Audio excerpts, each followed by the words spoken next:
What's going on? This is the Saturday Down South podcast. Subscribe to Saturday Down South on YouTube. I am Connor O'Gara. Well, week 3 is lighter than cake week, but that's not a problem. That's fine. Week 3 is light in a lot of different ways because we only have 3 games that we're talking about today, 3 power conference games. I think that's the fewest we've ever had to talk about during the regular season. I don't know. Is there any other one that would come to mind? It would have to be some sort of cake week scenario. And it's cake week, not cupcake week. Yes. Well, first off, I feel like this is like the kicker curse for us, right? Because every time we say it's a nice fall Saturday, every time we say it's cake week, the craziest upsets in SEC history happen, right? Again, last year, Vandy, Bama, go ahead. It was my girl's birthday, whenever that happened last year. And I was like, let's go do something fun. And so actually, audience, count that as a blessing, number one. And number 2, hey, it's my birthday. So if nothing happens, on Saturday, I'm hanging out with the boys. We're going to find the most insane stuff to try and find some prop bets on, and we're going to have a good time regardless. So great time to have a chill day. A happy early 31st to Will. God, it's crazy that you're 30. You're going to be 31. That makes me feel old. That makes me feel so old because we were just talking about this. I knew you when you were 21, and I think because if you're 31, that means you were born. I'm doing some quick math here. The year is 2025. You were born in 1994.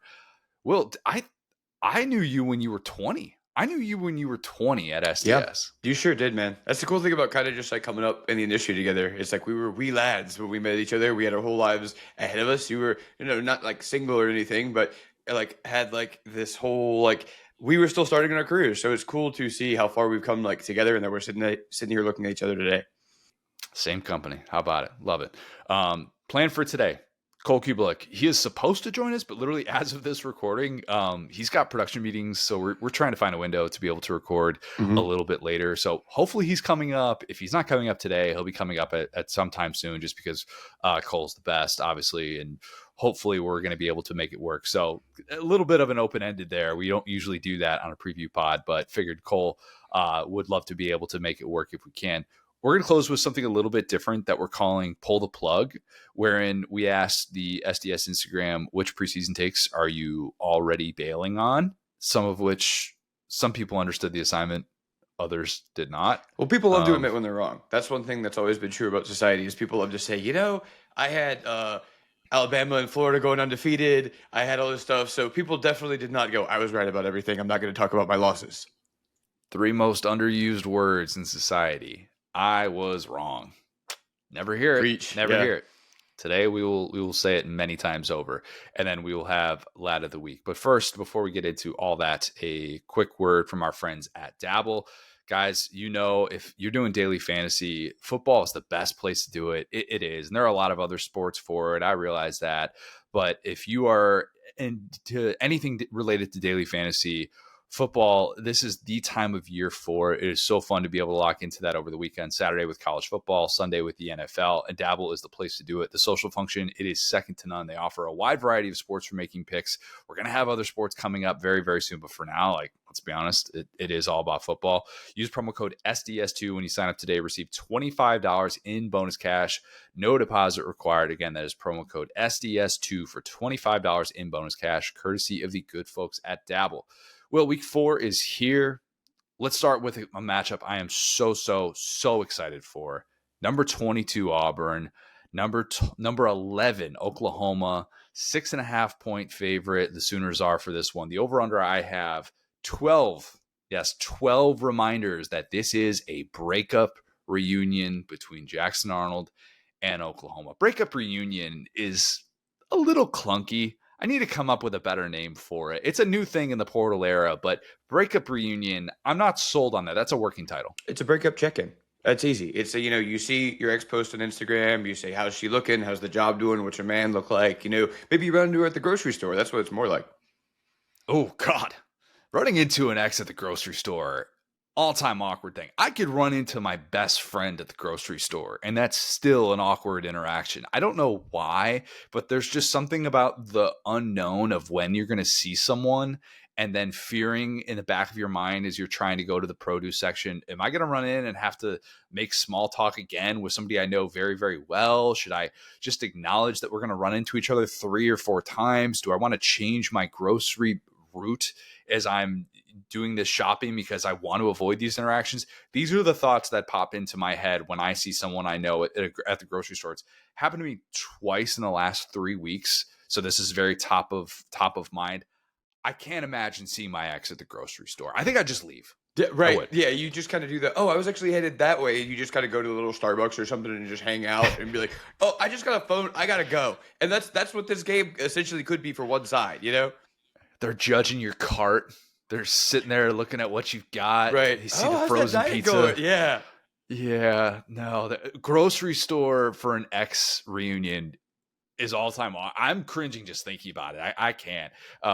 This will be less awkward. I think this will be less awkward. And I know we've spent a lot of time talking up to it leading up to the season, but this is a top 3 or 4 game the entire regular season slate for me. It really is. It is so juicy, so good. It's almost diabolical that the scheduling gods have put this game together. And just a reminder for those who don't maybe have the full context of this, Jackson Arnold last year at Oklahoma in week 4 is benched before halftime of his first SEC game. He's the 5-star guy. He comes with Oklahoma as a redshirt freshman to SEC media days, and then boom, just like that, pull the plug. That's the theme of today.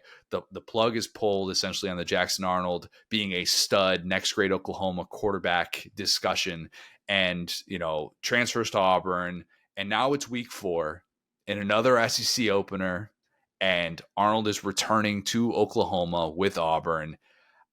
I think outside of Nico somehow returning to Tennessee with UCLA, which is impossible now that UCLA is 0-3 and they've got a fired head coach. Another way I think Big outside Sky.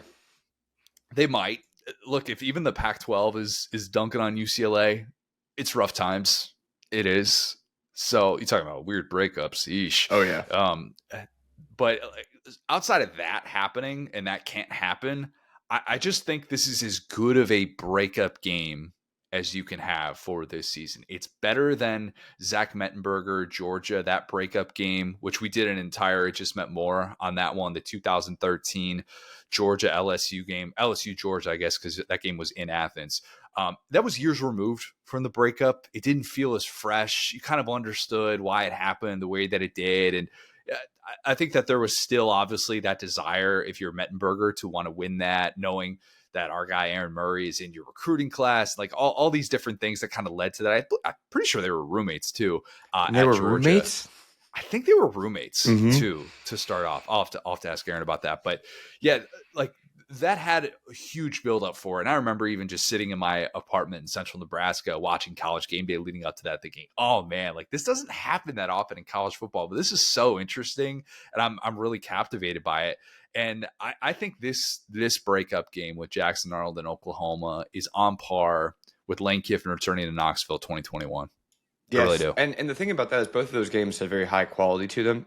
Talk about Nico a little bit. I think that would be a terrible game, right? I think it would be a clear winner and loser. But this is kind of one of those where it's like, it feels like both sides are kind of winning their side of it, like maybe in this case, right?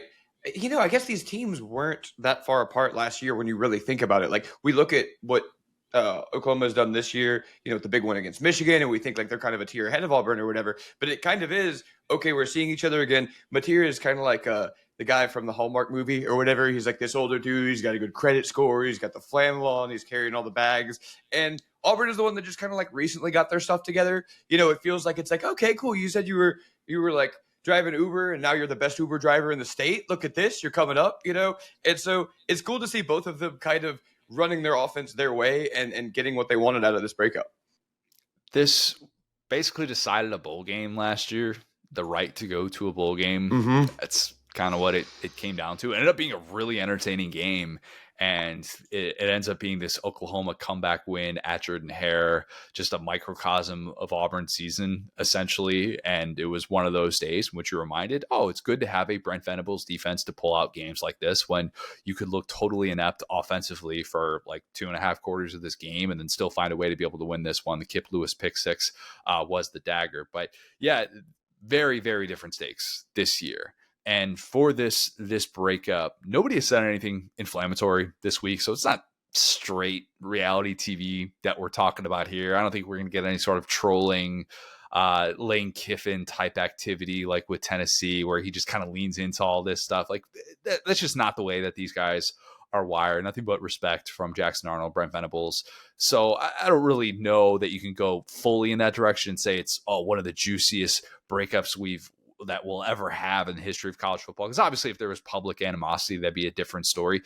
Truth serum, I think, maybe a little bit different. I think they would both acknowledge how important this game is. I do think, Will, and maybe you'll disagree with this, I think it's a lot more important for Venables than Arnold. I really do.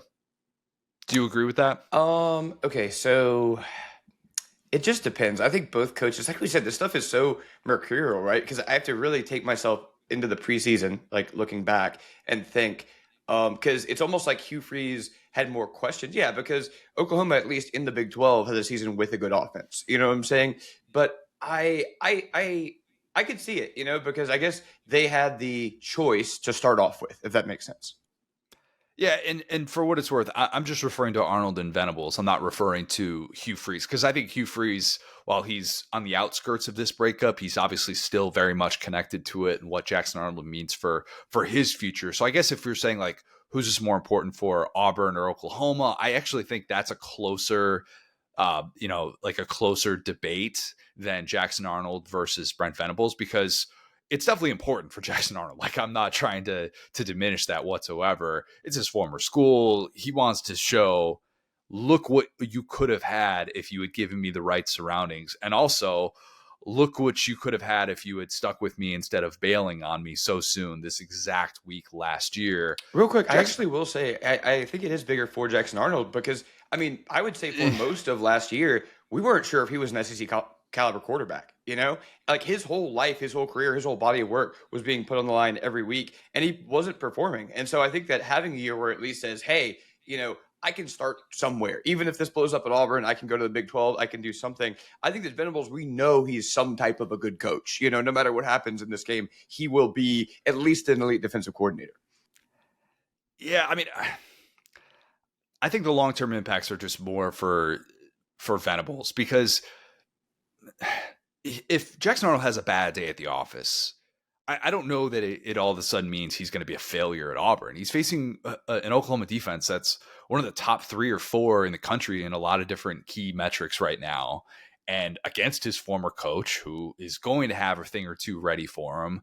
Like, he's going on the road to face number 11 team in college football. There's not a whole lot of guys in that spot that you would say, oh, you're just built to be able to win in this type of atmosphere.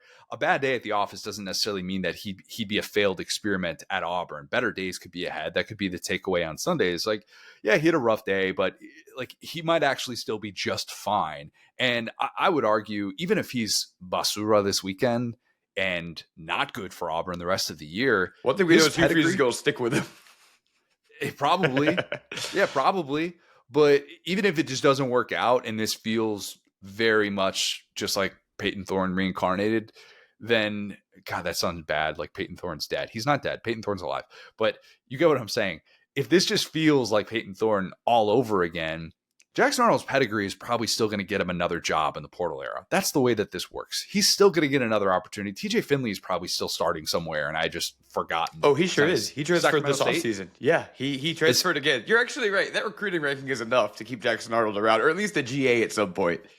Well, yeah, he's got to get a chance to be like a group of 5 starter next year if it doesn't work out at Auburn. So like, and you could say, oh, well, it's not showing that you're an SEC quarterback. Guys can still get a second life. If Zach Calzada can still get an SEC opportunity. You're so right. Well, we could never proclaim any type of quarterback dead at this point. Yeah. Zach Calzada is living off of a really nice Elite 11 showcase in 2021 against Bama. And it was forever ago. Okay. So like Jackson Arnold, even if he struggles, he's going to be just fine. I don't necessarily think that people will be like, oh, he's broken and he can't be fixed by anybody in college football. If he struggles on a day like this, struggles the rest of the way. Like GJ Kinney will have Jackson Arnold in a Texas State uniform so fast if he hits the portal. Like, just lock that one in if that happens this year. Mm-hmm. And I don't even think that's a guarantee or that's imminent. Like that will happen. So That's kind of the Arnold side of this. And it still matters a lot. Okay. It definitely still matters for him. Wants to show that he is a better, more improved player and that he's all the things that every Oklahoma fan thought he could be when he signed up to play there. For Venables, Will, it is as much of a can't lose game as one can have in September in the expanded playoff era. And here's why. You just can't let the guy that you let walk out that door come back into your house and beat you a year later. This isn't 3 years removed. Okay. If 2 years ago, Bo Nix, let's say, had come back from Oregon and led the Ducks to a win at Jordan-Hare or something like that, yeah, that would have been really tough for Auburn fans to be able to stomach, but it would have been multiple years after the fact. You've had coaching changes, whatever. It just didn't work out. He needed to go there to become the best version of himself. And you know what, Auburn, you have to just kind of move on from that.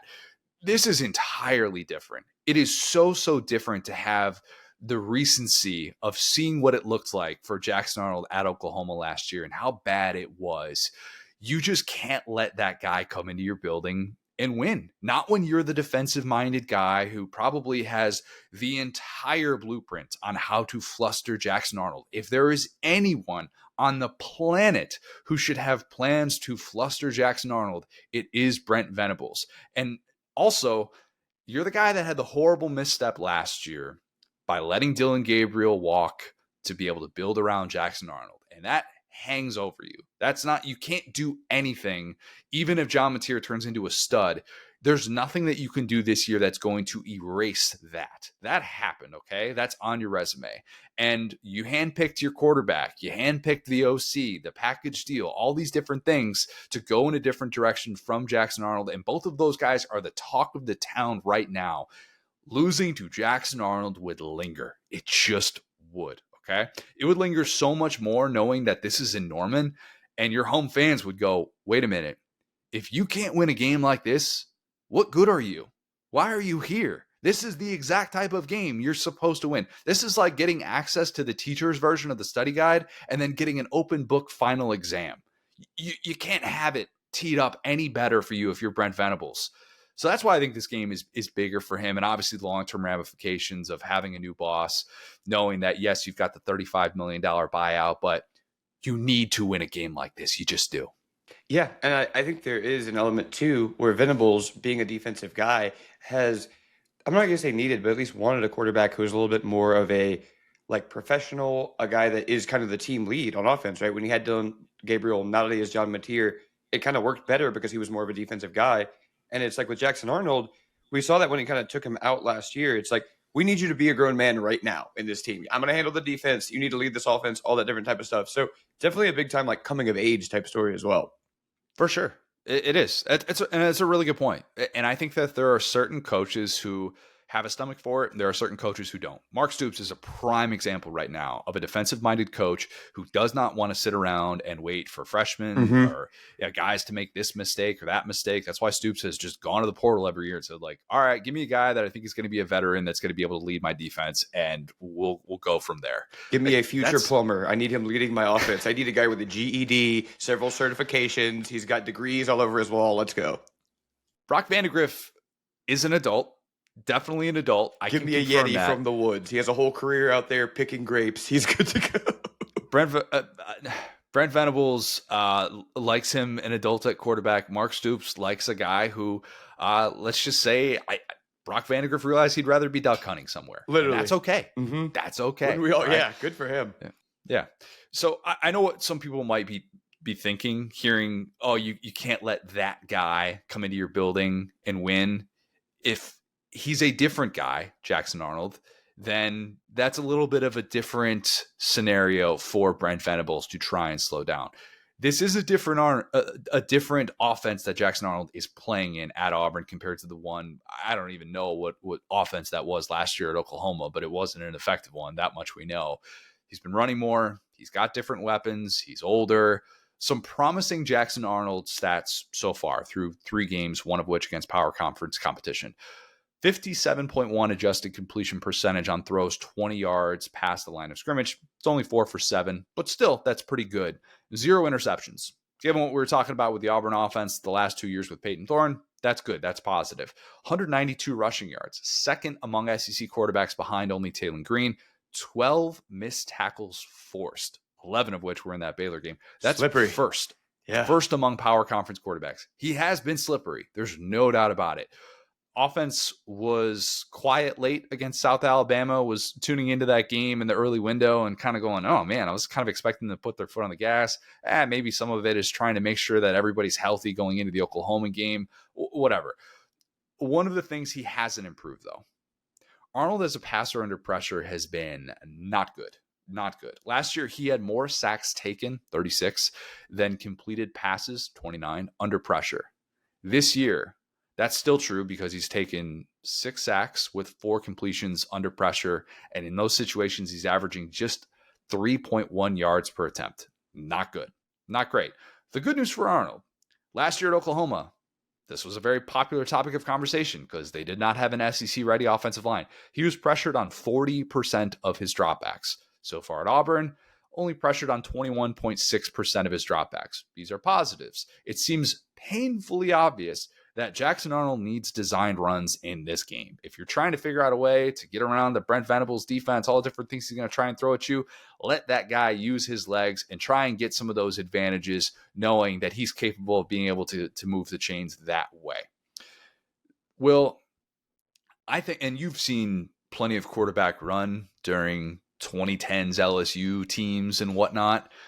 Yeah, I've seen quarterbacks with nobody open kind of You've seen quarterback runs when quarterback runs should have been the farthest thing from everybody's mind. There you go. And they had no business doing that. There figures to be a lot of quarterback run game in this one. I would expect that. I really would. I don't think either coach would want the long-term plan to be their guy having 15 rushing attempts per game. But in a game like this, I would expect that to be the case. 21 design runs for John Mateer compared to just 5 scrambles so far this year.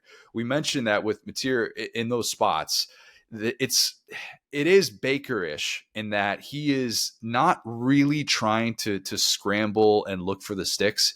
He is trying to keep his eyes downfield and find an open guy. That is how John Mateer is wired. 15 designed runs against Michigan compared to 0 scrambles that game and only 3 design runs in those other games against lesser competition. That makes a lot of sense. Ben Arbuckle's like, why am I going to dial up double-digit design runs for my guy, knowing he's taking a beating, knowing that other areas of our ground game have kind of struggled. Finally, someone taking care of their quarterback in one of these kind of like off-the-radar games. It's like, hey, let's not have our guy just pushing the pile against Temple. Yeah, you shouldn't need to beat Temple with John Mateer getting that type of rushing volume. You just shouldn't. And sure enough, they didn't. And they were obviously able to run away with that one. I'm fascinated to see how he's going to look and how he's going to react to this pass rush of Auburn with Falk, with Crawford. This is a really talented unit up front, and that's probably something that didn't get discussed enough in the offseason, but it is a true strength of this team. You've got a 5-star freshman lined up at left tackle, and Michael Fasusi, this guy who came in and has just been awesome for Oklahoma so far. Maybe a bit Will Campbell, Kelvin Banks-ish of just a 3-year set it and forget it. Line them up at that left tackle spot and just know that that's going to be one of the anchors of your offense. So far, so good on that front. This will be a really big test early on for him. And really a big test for what Auburn can do up front. Say it again. Michael Fasusi? Yeah. Fasusi. Michael Fasusi. That's a cool one. Fasusi. Yeah. Looked up the pronunciation guide of that one. Fasusi, just to make sure I was saying it correctly. Whenever I hear Dari say something on air, and I was on with K-Ref, and we were talking about him specifically, and whenever I hear Dari say a pronunciation, I'm always like, oh yeah, that's definitely right. But I need to always make sure I come back and try and say it just as well as Dari does because he's a pro's pro. Michael Fasusi, a name to know very much in the SEC based on the way that his career has started off. Yes. So 100%. Well, really quick, you talked about this, and I think you hit the nail on the head there. Talking about the concept of pressure. You talked about Jackson Arnold. with Oklahoma, he was under a lot of pressure. It felt like the defense was pressuring him. And I think 40%, man. yes, 40%. That's a lot. yes. And you look at the Baylor game and you look at the Hugh Freeze offense in general, and they're at their best when the quarterback is pressuring the defense with his legs, right? I think that's night and day. I think that is the best way to explain the difference between this year and last year for Jackson Arnold, which is that immediately the defense, when it's working, their head is on a swivel. They're looking for Jackson Arnold. He is creating pressure. He is creating that half a step slowness. So, yeah, I think that's a super big key to this game. Love highlighting the offensive line there as well, because it's like if you see Jackson Arnold and he's falling forward, that's an amazing sign for Auburn. If he's looking like he was last year, and to your point with Venables having the scouting report on him and knowing, oh, he doesn't like pressure from this side. Oh, if you're rolling this way, he's not going to see the side of the field. That's kind of a pass fail for them. Jackson Arnold is going through a little bit of an identity crisis in some ways. He is. And I don't think he sees himself in the way that the casual fan probably watches him and assumes he needs to play. And that's a weird thing to say, but even hearing some of his comments after the Baylor game of like, yeah, I didn't really think I'd be running that much. And that's part of it is because it's the scheme. That's just not been the way that Hugh Freeze has typically liked to operate with his quarterbacks. But you need that. He just needs that at this stage of his career. And like, he's good enough to where, man, I think you have to make that a big part of your offense. I just do. And like, I mean, I struggle, like it's a bit like what I struggle with this in college. Will. So all right, I'm going to get a little bit sidetracked here, but hear me out on this one. So in college, I was, I rushed fraternity my freshman year and had really good friends my first couple of years and, you know, did newspaper stuff as well. And then with the demands that like came with newspaper and, you know, covering the football team and doing sports editor, and then eventually, you know, like covering the basketball team and all those different things, I just had less and less time to be able to spend with my fraternity brothers. And I lived with 4 of them in an off-campus house, but I never lived in the fraternity house. And one of the things I struggled with, like through my college identity, was like this. I always thought I wouldn't hang out with people that were like on the newspaper staff or anything like that. It was a separate world. It was like, that's work. Like, yeah, I'm there, but I'm a little bit more of like a stealth staffer, and I'm not necessarily going to be one of those guys that's like, you know, like go to social functions with them and stuff. Like, that's work.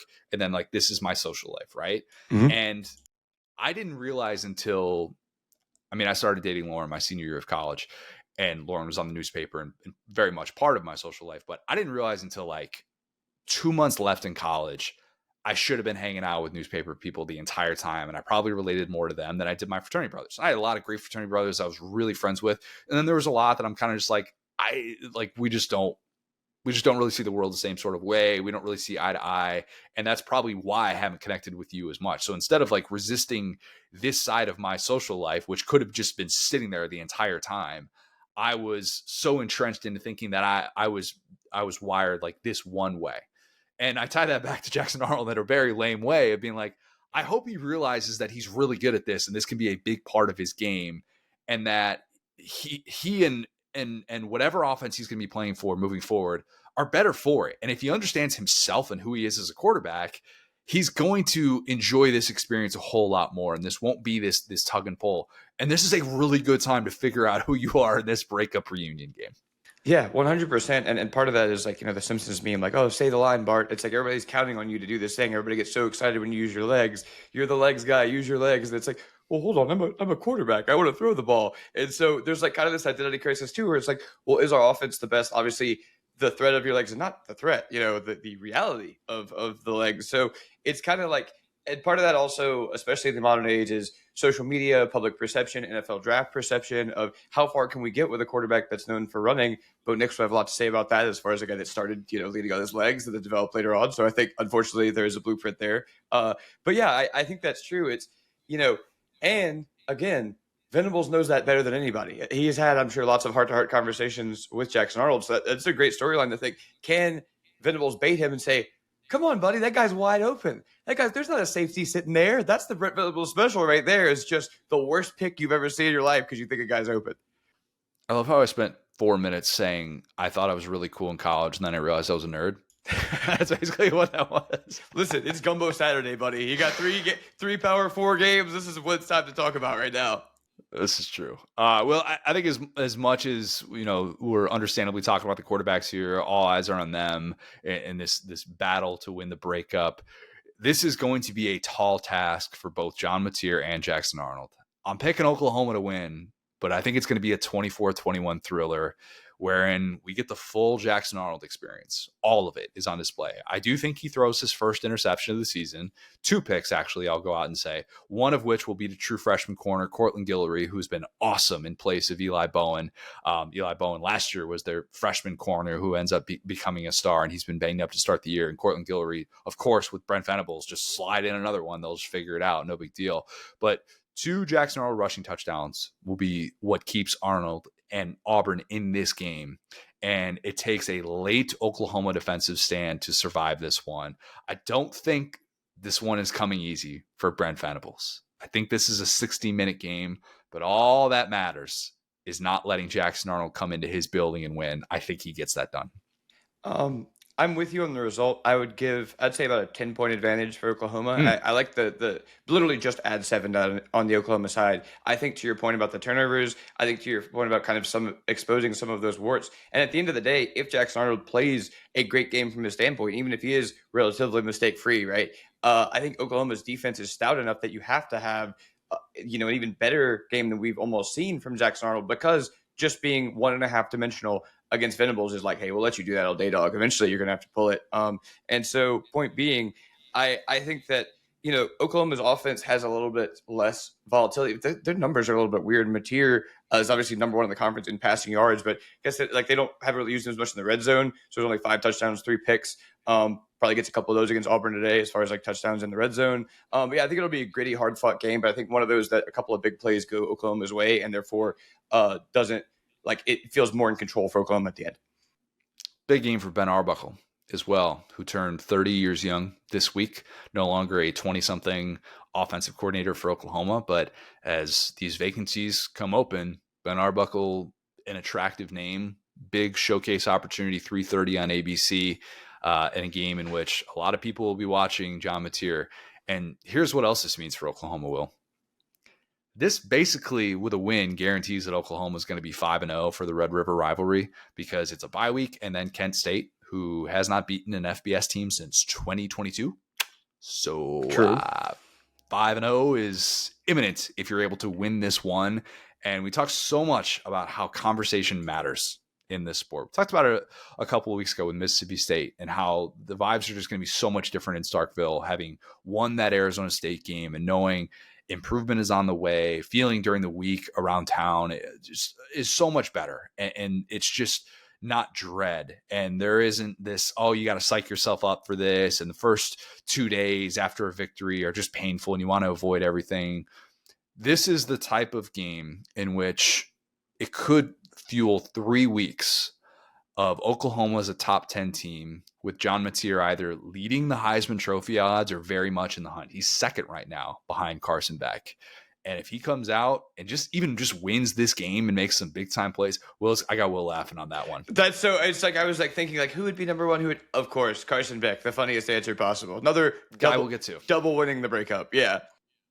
So yeah, speaking of breakups, and I just think that's everything for Oklahoma. So much on the line. I realize we talked a lot about this one, but I am very, very excited for all things Jackson Arnold Oklahoma reunion. It should be a great, great matchup on Saturday. Yeah, and I mean, honestly, thank you to the people of Oklahoma. We have loved having you in the SEC because they've brought so much drama to this conference, right? We talked about another great reunion game, Tennessee last year, the Red River rivalry, which I need to enunciate as a Cajun man, the Red River rivalry. It's such an amazing rivalry. Going into that game, again, like that rivalry with Texas has been really nice. Oklahoma knows how to have a rivalry. They know how to be in a conference. They have brought a level of drama and intrigue. Not that Texas hasn't, but it just feels like there's a level of insanity to Oklahoma that as an SEC fan, I can really appreciate. Things will change quickly if Oklahoma is unable to win this game. Those very good early vibes that OU fans have felt that they've been waiting for, it would change a lot if they lost this game to Auburn. All right, well, South Carolina, number 23, Mizzou. Mizzou's an 11.5-point favorite. That spread's going to change. It's just going to, because the over-under for this one is 0.5 snaps for Lenore Sellers. This is one of the tough parts about recording on Wednesday. by the time many people are listening to this, you will probably know whether or not Sellers practiced on Wednesday. He is in concussion protocol. Shane Beamer basically says, if you don't practice on Tuesday or Wednesday, you're not playing. We do too much stuff on Thursday for me to feel good about sending you out there. So I don't think this will be a game time decision like it was last week with Austin Simmons and the ankle injury. This spread has already come down a couple of points in South Carolina's favor. So maybe that means Sellers is playing, or maybe just the public doesn't think 2 touchdowns is a fair spread. I will say too, though, this is going to be a great kind of measuring stick for Beamer in this way, because it's one thing to say that for the other, 99.9% of your roster, but we saw that offense kind of look the way it did last time, and we've seen that he is the leader, the engine of the offense. It would be kind of funny to be like, oh, this is our rule, but you specifically, we probably need you out there moving the chains, buddy. Yeah, I don't want to dig too far into. People know you're right. It's like what us talking about. It's just kind of funny because it's like that is a really, again, we talked about in the preseason, maybe the most important guy in the SEC. Yeah, and Beamer, I don't think Beamer's going to rush him back. I don't think he's going to do that. I think him coming out and saying that on Tuesday kind of makes it a pretty hard and fast if he's still in protocol and if he's still unable to practice. Like he's just not going to be out there. This is somebody who's meant a lot to that program. You don't want to do wrong by him and all of a sudden, concussions in consecutive weeks or something like that, because this is a Mizzou defense that can very much keep him off balance. And everybody can, of course, in the SEC, but still, like there's just, you all of a sudden create a sense of distrust if that's going to be the case. So I don't want to assume that's going to happen. Here's a question I do have about this. And this is a hard thing to say as someone who, look, I love Lenore Sellers. I really do. Does South Carolina have a chance with or without Sellers based on what we've seen so far from the offense? I mean, I think South Carolina fans would tell you that's fair, because throw out that number 23 next to Mizzou. There are not 22 teams better than Mizzou in college football right now. Yeah. Okay. 100%. There's not. And we've talked about it. Like, I feel like I'm going crazy, like overhyping Mizzou, because it's like, again, what else can they do against this schedule, which they didn't make, right? But at the same time, I'm 100% with you. I think that even with Lenore, that's a good point. They've struggled. And so that's it's not an easy task to just, Mizzou, And especially for South Carolina, look, they finally ended that losing streak last year, and it took a late big-time drive from Sellers and Rocket to be able to come back in that one, because that was a cloud that was hanging over Beamer. Was, man, why can't he get over the hump against Drink? Drink just had his numbers, so he's 3-1 in that matchup, and this has just always favored Mizzou. And we always talk about how well Mizzou has played at home. 16-1 at home since the start of 2023. The loss was the game that they led late against 2023 Heisman Jaden Daniels. So it's been nearly 2 years since Mizzou has lost at home. That's probably a good part of why that spread is what it is. And I just don't know at this point, if you're a South Carolina fan, what you can feel truly good about. What can you feel like it's been a box checked? What has exceeded expectations for you so far if you're South Carolina? The Nick Harbor moments have been fun. Have there been enough of them? No. Lenore Sellers is still always going to be capable of making one of those spectacular plays when he's out there. Is he going to be able to do that for the entirety of a game and enough to be able to win a tough road game? I can't say that at this point, because the strength of your team was supposed to be Superman Sellers. And all Beamer talked about this offseason was we need to make life easier for him. Life's not been easier for him. Maybe it will be by the end of the season, but so far, they have not made life easier on their quarterback, and their quarterback doesn't look like somebody who has progressed. And that's a tough thing to have hanging over you going into a matchup like this, because this Mizzou defense so far, I think no matter who's back there for South Carolina is going to be in some trouble.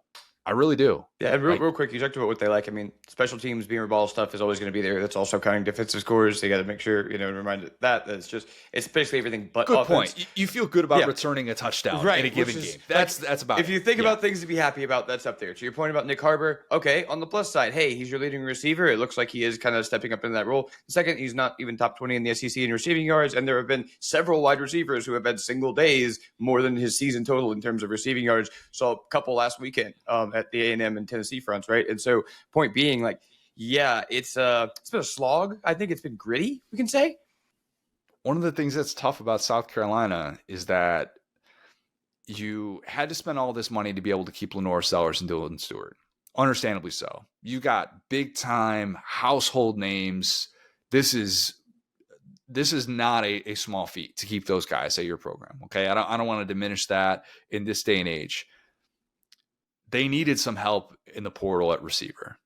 They've had other times where they couldn't spend a certain amount on running back. They've had other times where it felt like they couldn't spend a certain amount on receiver. And I'm not saying that I would have cut what Lenoris was getting or cut what Dylan Stewart was getting, but I think that there could have been, obviously, if they had unlimited funds, a different path. Now they don't, and nobody really has unlimited funds, but I think that's one of those things where if they could have gone back, they really would have tried to find some of those diamonds in the rough in the portal at receiver. And it's just hard. Like, you got Juice Wells a couple of years ago, right? You felt really good about that.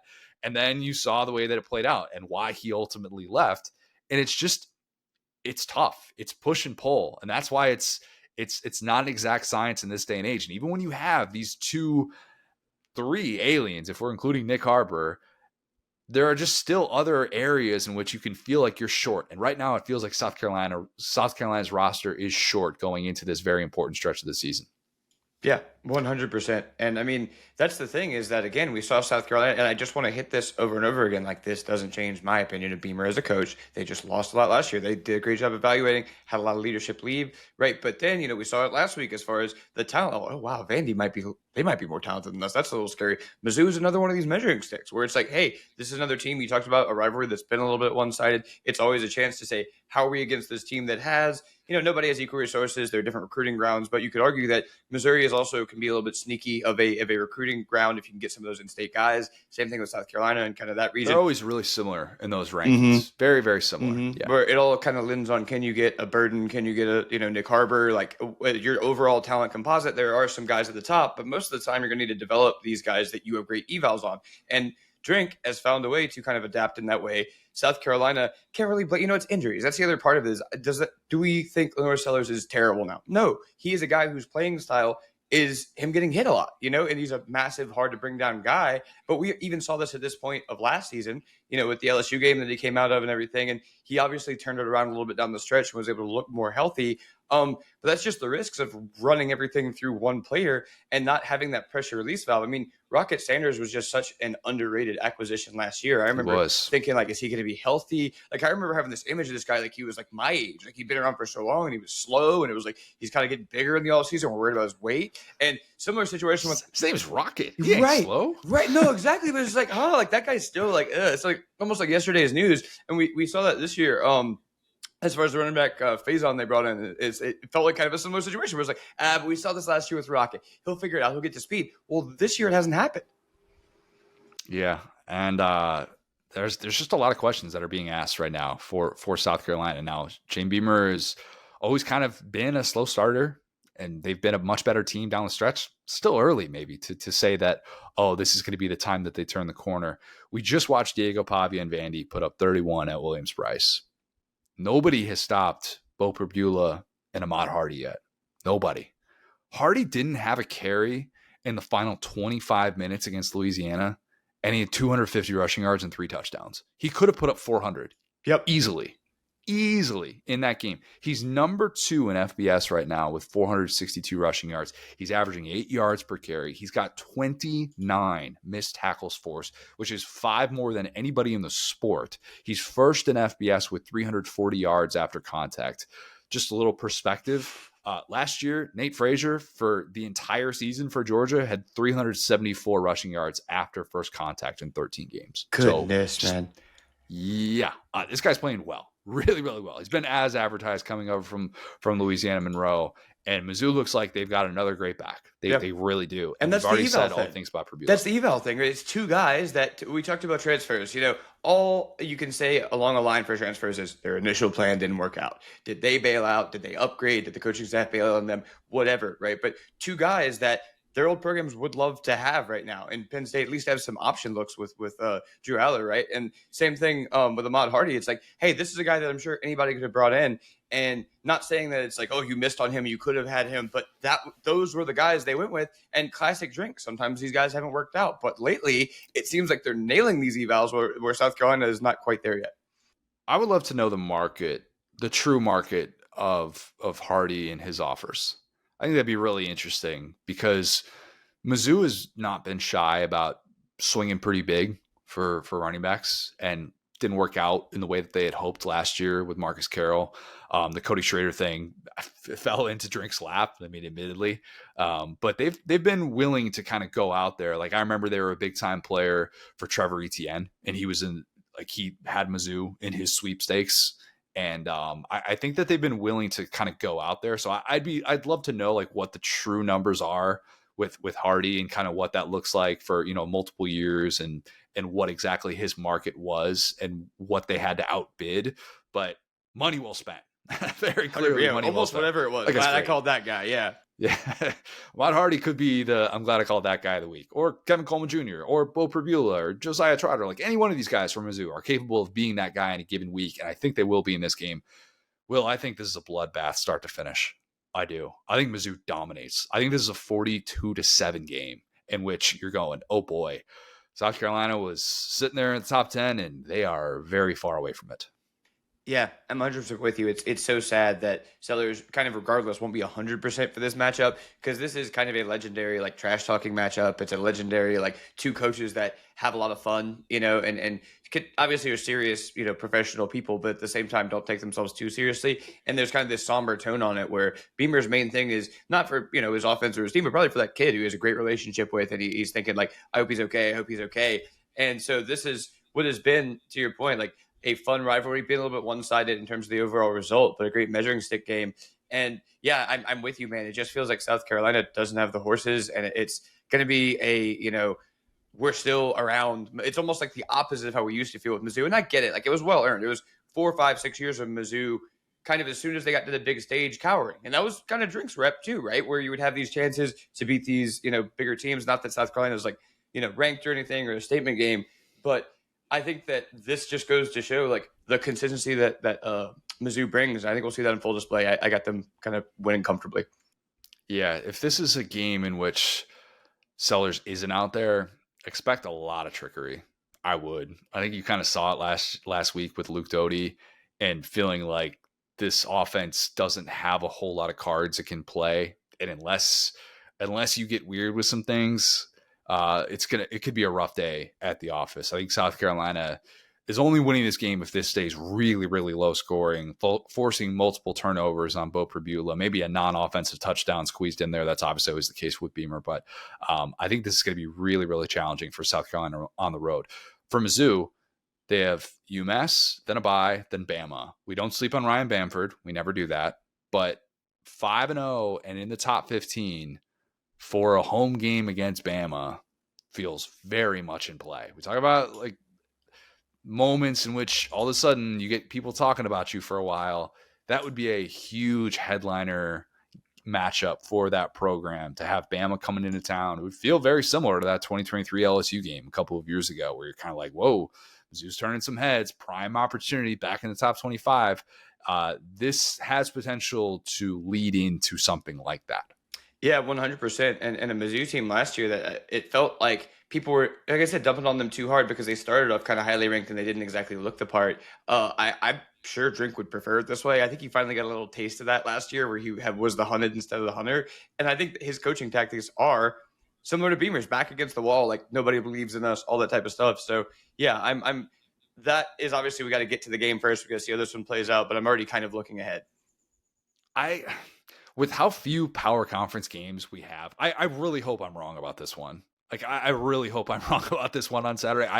A bloodbath would not be a fun, entertaining game to watch. I like it when these coaches are kind of going back and forth. And there's like kind of an unspoken rivalry between these guys because of when they came into the conference. I realized Drink had a year head start, but just the way that these matchups have played out, like I know this game kind of stings at Beamer and not being able to get over the hump for as many years as he struggled with in this matchup. So I hope that this game is competitive, but it's just tough to see that path. And I think that's why that spread is so big. True. So, all right, Florida. Number 4, Miami. Miami's a 7.5 point favorite. The over-under I have for this one is 1.5 flashbacks to last year's Carson Beck, DJ Lagway game in Jacksonville. Got to have at least one, maybe two. This sport is so unpredictable, Will. It is. And I know we get up here and we talk about, we try and tell you what's going to happen in a given Saturday. And then Sunday, we try and make sense of it. And we do this cycle during the season in which we feel like we have this team figured out. We have this team that's just a little bit more volatile. And who would have thought walking off of that field that they would face each other in 2025 under these circumstances? Beck is now the leader for the Heisman Trophy at Miami. And DJ Lagway is coming off the easily probably the worst game of his football career. Yeah. I feel the 30 for 30 voice in the background. What if I told you that one highly rated quarterback would be leading the Heisman conversation? That's right. Carson Beck. Yeah. And not only did he stay in school, but he didn't stay in school at Georgia. And this is the way that it's played out. It's just bizarre. It really is. I think there might be some people looking at that spread, given what I just laid out, and going, wait a minute, why is Miami only a 7.5 point favorite?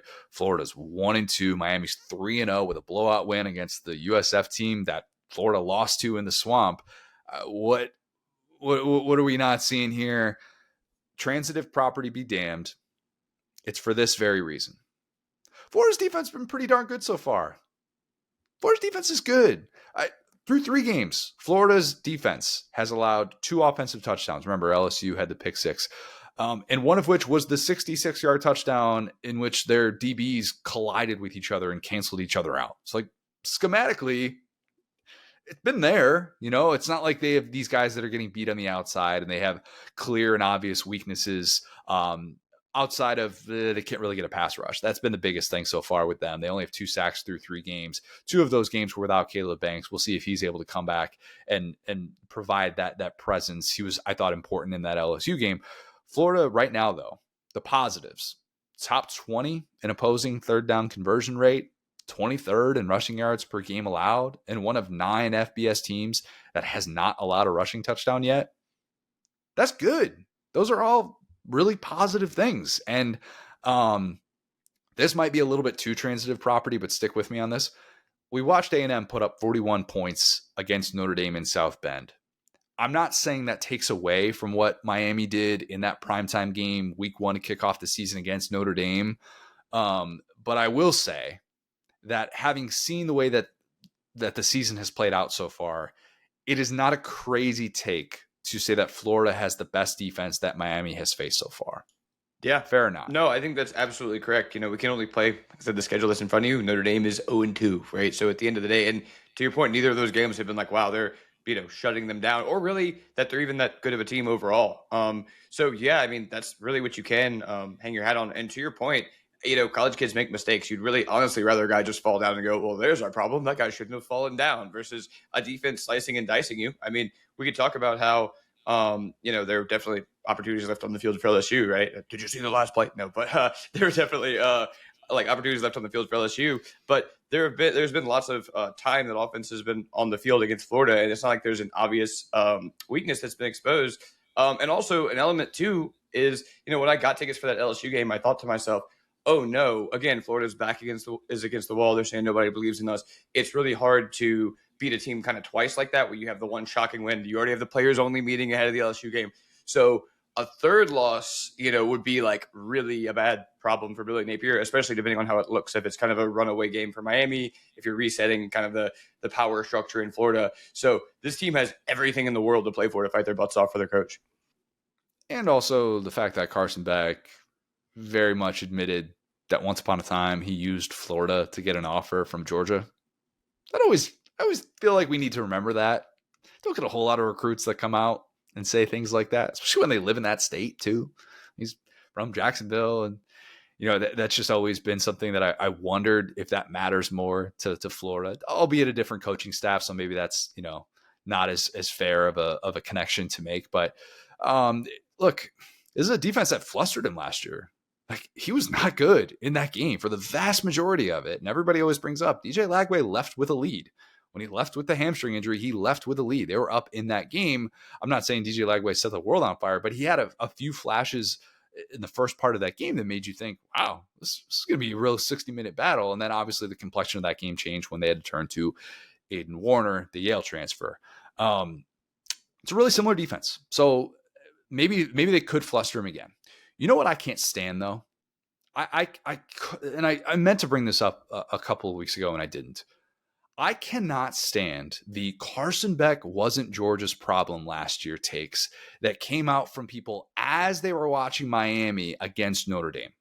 I hated that so much. There are a few unnamed Big J's who said that during the Notre Dame game, and I'm sitting there going, buddy, 1 + 1 does not equal 3. That is not how this works. We can agree that Georgia's receivers, not sure if you heard this, but Georgia's receivers had the most drops of anybody in college football last year. Yes. But we can't pretend like Carson Beck last year was this great version of himself with the decisions he was making. Okay, let's not rewrite history just because he came out looking really good for Miami. I went back and dug up this number because it was bothering me so much seeing people say this. From the Alabama game through the Ole Miss game, that was the stretch in which everybody was going, Carson Beck, did you switch bodies with somebody else? Like, who even are you at this point? That's a 6-game stretch. That's half a season. Carson Beck had 16 turnover-worthy plays. That's not, my receiver dropped the ball. That is 16 turnover-worthy plays. That is the defensive backs are dropping the ball. Is what that is. Yeah, right? He probably got bailed out from that a few different points where it could have been even worse with his interceptions. This is a guy who had 11 such plays in 14 games the previous season. Okay, that's less than 1 a game. And yet people are like, well, this means because he's playing really well against Notre Dame that he didn't do anything wrong last year. You know what it means? Dude looks great this year, and he's clearly correcting some of the mistakes that he made last year. And you know what? Good for him, because that guy has had a rough 11 months, a lot of which he brought on himself, okay? Very much. You heard Aaron Murray say on this show, I've not been crazy about the way that Carson Beck has gone about all of this, but man, miss me so much with this means he wasn't the problem at Georgia when Quinn Ewers and Kyle McCord were the only power conference quarterbacks who had more turnover-worthy plays than Beck last year. And he had 15 turnover-worthy plays when he wasn't even blitzed last year. Like, the revisionist history that people do sometimes is so freaking maddening. And I'm just like, okay, so we're just going to pretend none of that happened. Why can't we appreciate one thing and acknowledge the other? It's just dumb. Yeah, it's the classic. And, I think it's now fair to say, Connor, I got to come to terms with this about the Saints. We have been known to root for some poverty sports organizations, right? And we fear this, right? Where a guy is on our team and we think, I know this guy's good and it's just not working here. And I know that when we trade him. I don't know anything about that. Will, why would you say that? Former number 1 overall pick who's just not looking the part so far, and he's still making really bad decisions and overthrowing wide open receivers. Why would you say that? I don't know. What are you talking about? Exactly, right? And this is Zion Williamson to a T, not directly Carson Beck, because there's some other issues going on there. But it's like, I know if that dude goes to New York and plays for Tom Thibodeau, it's going to be, where are they hiding Zion? But in New Orleans, it just doesn't work. And you have the fear of, well, what if I let this guy go and he makes us look silly, versus we both just need to move on. And I think that's where Georgia is, especially after the Tennessee win. It's like, hey, we just needed to move on. And I think that Carson Beck, to be fair, Georgia did not move on from Carson Beck. Carson Beck moved on from Georgia. For sure. But I'm saying, like, they wouldn't take him back at this point, especially they wanted him back. No, like, Georgia fans right now after the Tennessee win are happy with their guy. They're happy with Gunnar Stockton. I get what you're saying. Yeah, they're both just better off without being together, because we're seeing what Carson Beck is doing in Miami. We're seeing that Georgia has a player that is going to take the fewer risks, that is going to run their system. And it's crazy because Stetson Bennett has kind of been outside of the mold of the Georgia quarterback, and he's so impossible to replicate that it's like, how do we get back to that? Where he was a guy who was a great leader, who took a lot of risks and was able to get it back. He was able to just, like, he would have grenades over the course of a game and just a national championship. He had one of the worst fumbles I've ever seen in my life and came back and balled. And so it's almost like Carson Beck tried to be that. He tried to be the guy who was a little bit arrogant, a little bit cocky, a little bit of Stetson Baker Mayfield last year, where he was like, I'm the offense, put it all on me, I'm the guy. And it's like, well, actually the Kirby Smart offense is do what Mike Bobo tells you to do. Run the plays as called, hand the ball off, hit the screen pass. And that just didn't work for Carson Beck. But I think at the same time, he has humbled himself oddly, in Miami, right? And that was the whole thing is, oh my gosh, he's going to be with his famous girlfriend. He's going to South Beach. He's going to take the money. He's going to this team that's been kind of like fraudulent, over our lifetimes. This is only going to get worse. It's just going to play into his ego. And say what you will about Carson Beck, but those plays are down. He is able to move, that offense. And I mean, talking about guys with a second chance, like CJ Daniels is balling out this year. Who would have Didn't have a touchdown last year. Yeah. And in the first game, he makes one of the best catches you'll ever see on a football field to get into the end zone. You're just like, wait, why did I say all these bad things about CJ Daniels if he could do that? Oh my God. Literally. It's like, and same deal here. It's like sometimes things just don't work out, right? And it's not that, obviously anybody thought that CJ Daniels was a bum or anything. He was just super hurt last year. And so going from a place with all these expectations and not performing last year, and then having everyone kind of say, oh gosh, Miami, same old Miami this year, and basically making everyone wrong the entire time. That's a classic, like, dude, like Chad move is like, everyone's going to be wrong about me. The people that like me, they're wrong. The people that hate me, they're wrong too. And so, yeah, I think it was just an awkward fit. But yeah, I'm happy kind of for both of those sides. Not as happy for Florida because they got their guy. It's not going great, but yeah. TBD on if Florida's got any breakups to discuss. We obviously will be discussing them if that is the case, but it is possible. And maybe this is just a crazy take that's a bit too rational. And it's 1 + 1 = 1. And it's not even 1 + 1 = 2, but maybe, just maybe, the breakup can work out for both parties. Maybe that's the dream, Miami right? For college football fans. It can happen. It can absolutely happen. I will always say on a personal level, like my high school girlfriend, like we dated into college, and our breakup worked out for both parties. I can sit here and say that, albeit 17 years later. Breakup worked out well for both parties, and so far, it looks like it's working out well for both parties. Time will tell with Gunnar Stockton, but I think what he showed you at Tennessee is perfectly fine. And based on the way that people were talking about Carson Beck last year, that's the other thing that the, oh my God, he wasn't the problem crowd is ignoring. When we know the conversations that happened when he got hurt, and we saw Tate Ratledge freak out in the middle of that Georgia Tech game. That's the regular season finale, and your quarterback is just turtling in these moments. And it takes an offensive lineman to snap your quarterback into place. And then we heard all these questions about his leadership and whatnot. That's not a coincidence. Like, why do we don't have to change history. History is what it is. If Carson Beck is able to thrive with this opportunity like he has done so far at Miami, he'll be better for it. And maybe Georgia can be just fine without him. Yes. And I'll say too, like, I'm thinking to myself, wow, we're really not talking about the SEC team here. I could hear Florida fans going, that's just fine. But sorry, yeah, they don't want to. but I'll talk about another, maybe not a breakup, maybe a situationship. Jaden Ball and the football. How are they feeling getting it now? Just getting it, like looking at it, being considered an option in this offense, even though he's the best player in this offense, should probably be touching it more. I guess Jake Slaughter is the best player in this offense, but he's not a player that touches the football after it's snapped. So Jaden Baugh, agreed, should be getting the football. If DJ Lagway is throwing 45 times in this game, what do you finish with, like 49 pass attempts last game, whatever it was? Yep. Yeah. At least he didn't hit 50, I guess. But there's no way that guy should be neglected. And it feels, God, earmuff it, Florida fans, earmuff it. You don't want to hear this, but this is Hugh Freeze, Jarquez Hunter. That's this playing out. And that's troubling. Like, you've got a turnover-prone quarterback. You're throwing too much with him. You've got a very capable running back behind a at least decently capable offensive line. They held up well against LSU. Like I said, I do like the game. I was not kidding. I was not trolling. I like the game plan where they're moving sideline to sideline. And I think that's what it comes down to is, hey, man, if your best player is a running back, even if you're losing, lean on him down the stretch. It's fine. I saw him make explosive moves in space. Again, Florida's receivers, I think, are better than the numbers would show. I think they've been winning a lot of one-on-ones and maybe not getting the ball where they like it, but don't have to get Jaden Ball the ball. That's the best part of it. You can swing it out. So, I mean, overall carries versus pass attempts, what do you think the formula is here?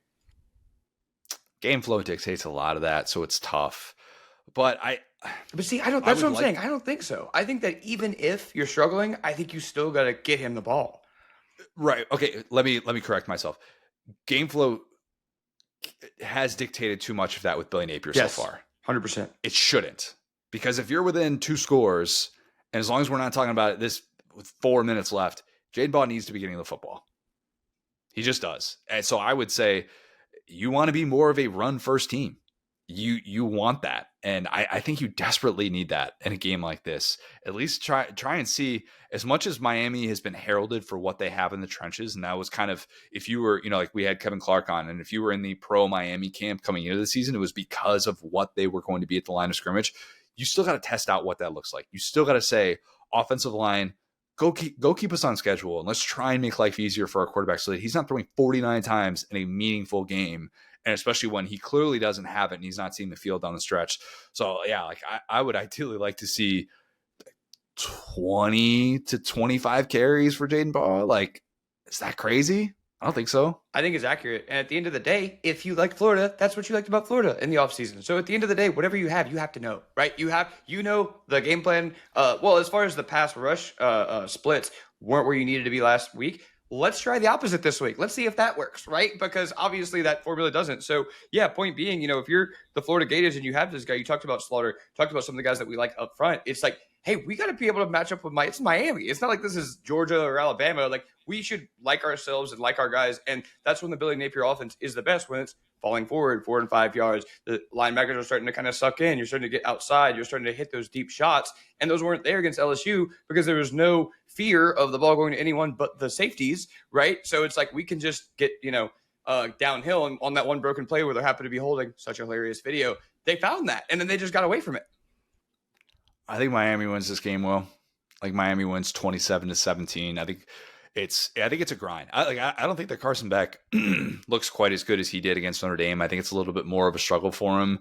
And Miami instead kind of leans on the ground game late, and it's like, we don't want to put the ball in harm's way. So I think Miami kicks a late field goal to be able to cover, 7.5 point spread. And it feels like Florida is within arm's reach, but just not able to get over the hump. And it's not another 5 interception game from DJ Lagway. I do still think that maybe there's 1 or 2 of those turnovers sprinkled in that just kills you, or there's going to be a key penalty. Like, you just can't rely on Florida to win a big time game like this. Like, they've just not been a disciplined enough team. Too many self-induced, unforced errors, if you want to call them that. I think a lot of them are forced, but anyways, they've just gotten in their own way too much to say that they can go out and win a big game like this, which I had them winning this game in the preseason. Based on what I've seen so far, no, I think Miami gets it done.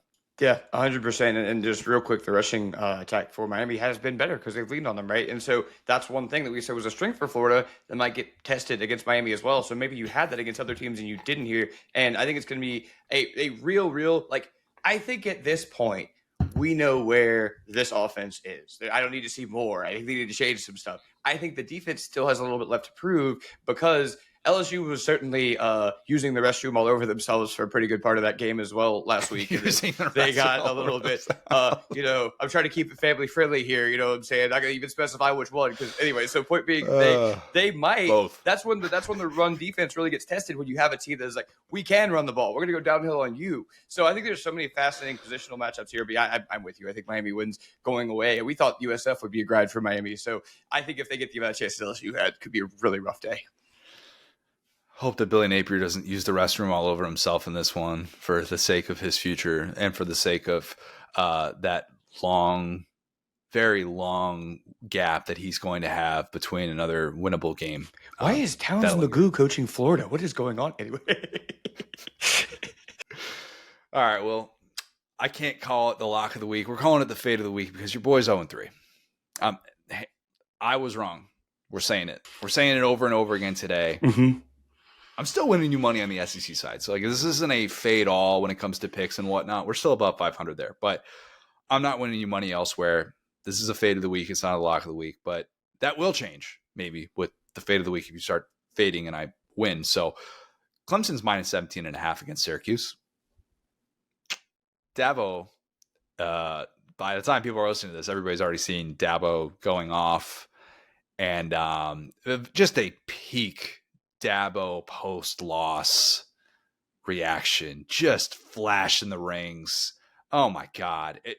Dabo, like, how dare we criticize a coach on a $115 million contract who predicts his team is going to go 16-0? Like, how dare we predict that guy How dare we criticize him after a 1-2 start with the lone win being a game in which his team fell behind 16-0 at Troy? Like, he shouldn't get criticism. That's the other thing. The win is arguably the worst game because it looked like they were getting smoked by Troy. It was like, oh my gosh, this team's horrible. And then they kind of like got it together as they probably should have in the end. But yeah, it's how about this? Dabo is the coach that has the pedigree that consistently talks like a fan, more like any other coach with the pedigree. Like sometimes you'll get like a Dan Mullen or like maybe like a drink here and there that's like, you didn't see the stats, we outgained them, da da da. But for a coach with 2 rings to be like, well, I got 2 rings. It's like fans say that about Kirby Smart when Mike Bobo has a bad game, right? Like fans say that about Nick Saban when he used to lose. You're not supposed to be like, I did a lot of winning here. Let me remind you. It's like, brother, that just looks so like, why do you need to remind me? He knows why he needs to remind people. And I'm not saying that people that are actually credible are saying that he should be fired. So it's weird that he even would come out and say that. Like, you want me gone? Like, I'll go win somewhere else. I'm 55. I'm not going to sit on a beach. But that Dabo's lost his mind based on, and this is something that's prevalent in our world today with the way that facts are construed. And sometimes you can see right through some of these things. When he's saying that they last played for a national championship January 2020, it makes it sound a whole lot more recently than we last played for a national championship in the 2019 season. Against Joe Burrow. Yeah, which, how did that end up? Nobody's saying Dabo's a bad coach. Right. Like, that's the funny thing to me. It's, you fairly get criticized if you're a preseason top 5 team and you say you think your team is going 16-0 and you start off 1-2. Like, what? In what world is that coach not getting criticized? And Dabo's like, oh, you wouldn't do this to this coach or that coach. It's like, no, we do this to every coach. What are you talking about? Like, a rivalry of who is more hated, Brian Kelly or Dabo this week. In week 1, I was like, wow, Dabo's so much more hated. Brian Kelly's being cool. He's responding well. Dabo was like, not so fast, my friend. I've seen Brian Kelly beating me and being insufferable. I got to just get right there in striking distance. To just dig your heels in even more. If you just come out and say, we got to be better. We haven't found the best version of our team yet. I got to be better. This team has to be better. I believe we will be better. If Dabo comes out and says that, nobody criticizes him for saying what he said. But instead, he just flashes the rings and he does the most like, oh my God, like nauseating thing possible. Like, what's the statute of limitations on that? How long do you get to say that? Because Jimbo Fisher was saying that at different times at A&M. That's another good one, actually. Yeah, he's right there. And I get it.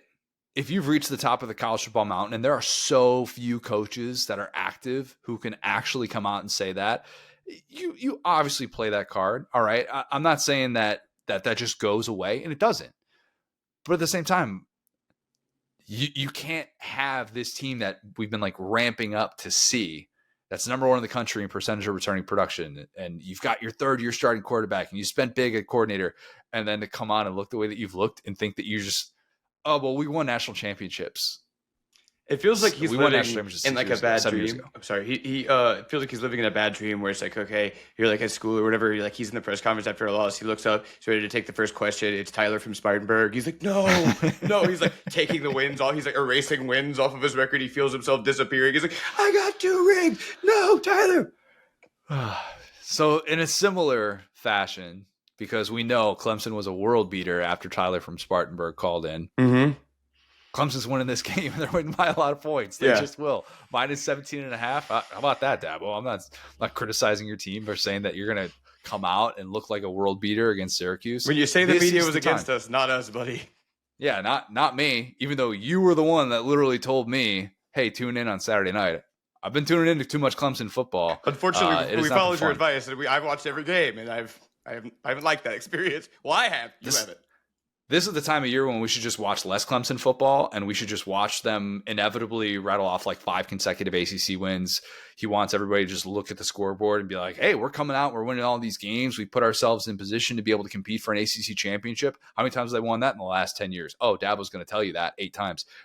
But this is when Clemson does this. They get back into the playoff conversation. Everybody's like, oh, yeah, I think Clemson's figured it out. And then they're conveniently ignore that they're doing this to like Pitt and like bad ACC teams. And then they're going to lose late to a team that's actually more talented and just better. And Dabo's going to talk about how much growth his team showed and say, hey, don't count us out, blah, blah, blah. All that starts now. That starts this weekend against Syracuse. Clemson, minus 17.5. Fade, lock, whatever it is. I don't know. You know what? Yeah, I'm with you. Like I said, wow, for that, I guess I get to root against you in these, so I guess it's funnier for us. So Sure. thankfully I could keep hating on Clemson. So I'll take that as a dub. If fade of the week becomes shoot the moon and I go perfect one way or the other, that's worth something. Then it'll be you and Dabo after you got counted out. You got to come on here with like a Microsoft Paint logo, orange. That would be perfect. Very true. All right, let's take a quick break to talk about our YouTube channel. For those of you who are not watching Saturday Down South podcast on YouTube and just our audio only, now would be a good time to go on YouTube and subscribe to Saturday Down South, because we have all of our episodes are uploaded in full. If you like watching our individual game breakdowns, you're like, hey, you know what? 2-hour pod, that's really not for me. I really just kind of want to hear about my own team. That's fine. Saturday Down South on YouTube. We're going to have all of those matchup breakdowns. We do every single power conference game. We preview, we recap. That involve the SEC. So we have so much content right now on Saturday Down South on YouTube. We have YouTube exclusive videos, and sometimes we'll do interviews that are just on Saturday Down South on YouTube. So definitely go subscribe. Please do that right now. Now excited to be joined by a very special guest. It is the one and only Cole Cubelic. Cole, let's start with the thing that everybody in college football is talking about. You played matchmaker on Saturday nights. Do we have a backstory on a certain Theo Vaughn and Mrs. Diego Pavia? I couldn't think of a proper way to refer to Diego Pavia's mom, but just how in the world did that come about? Because that's the most casual matchmaking I think I've ever seen done, especially on a college football sideline. Yeah, it was just honestly a regular conversation on the sideline. Walked past him a couple of times. We were able to sort of connect and talked about a couple of different things football related, and super cool guy, super nice guy. And it just kind of popped out. And once it did, I felt like it needed to be shared. So got it done. I was glad that it did. I don't know if you're going to be an officiant to their future wedding, but I would think you'd be leader in the pack in that. That'd be good, right? I would hope so. I don't know how I couldn't be. So seriously, how legit is Vandy? You've seen this team that's just looked so overmatched in the trenches at so many different points, and who they've been so far this year. It doesn't feel fluky. It shouldn't have surprised as many people as it has because of what they returned in the trenches. But how legit is this team, and is it crazy to think that Vandy could be like 8-4? Oh, it's not crazy at all. Number one, stylistically, what they're going to give you in the type of game that you're going to get involved in, you can go ahead and cut your possessions in half. And there's just not a lot of teams that operate that way anymore that can play ball control, and they're going to limit your possessions, which if you fall behind a score or two, kind of like what Alabama did last year, now all of a sudden you put extra pressure on yourself. How do you manage that, handle that? They did go get a few new pieces on the offensive line, and I think for me, it's the biggest, most physical offensive line I've seen them have ever, really. Working with Jordan and him saying that he had 255-pound tackles when he was there, and it's not clean. It's not super technical. They're not the best offensive line in the league, but they don't mind fighting you, and they don't mind getting after you, and they can get a push every now and then, and they like doing it. You go add a couple of pieces on the perimeter, one in Martell Height, who you bring over from defense. You go recruit a freshman from Tulsa, Oklahoma, specifically because he's got speed that you're going to start using laterally to make defenses defend you different ways. You add counter to your arsenal that you run a couple of different ways as well. And then that's sort of who you are. They were tough to defend anyway. So now they're taking a few more shots. They have a little more speed on the perimeter they can lean on, and they can push you on occasion. So, and the thing that I came away with, there was two things this weekend having them. One, the word confidence. They all use it. They all talk about it. It feels real. And even some referencing that last year felt like a little bit of false confidence with them. That's their own players saying that. And I came away just thinking they have an edge. Whatever that is, however that is, they play just a little bit different. Chip on your shoulder, point to prove, whatever you want to call it, they've got it. And that can get you a long way because that makes you want things more. And there's a part of that football team that feels like they want it. They're versatile on defense. They got different guys that can play in different places. They're going to show different looks. They're going to press you different ways. They tackle well. They're just a solid football team. How much of a chance? Real quick, Connor, the other thing is, This is how I described this game going in. Diego's going to give you 3 what the expletive plays a game. Good or And bad. it can be what the yay or what the no. And they overcame a few of those in this game, which shows you really that they are better as a team. He had the one throw across his body, reception in the end zone. He had the option going to the right side where he tries to just push it. He's getting hit and the ball's on the ground. You can't do those things against Alabama. You can't do those things against some better teams that do have their starting quarterbacks. But the fact that he had 3 or 4 in this game and 2 of them went against them and they still won the way they did, that's pretty impressive to me. You've been talking about Auburn all week, I'm sure, with this reunion game for Jackson Arnold. And I do like, and I said this in our game preview, but I think it's a little bit more about Oklahoma and Brent Venables, specifically his future, as opposed to Jackson Arnold, who obviously would like to show his former program, hey, I've improved. Look at what happens when you put me in the right spots to succeed. But what sort of chance do you give Jackson Arnold and Auburn to be able to go into Norman and win this one?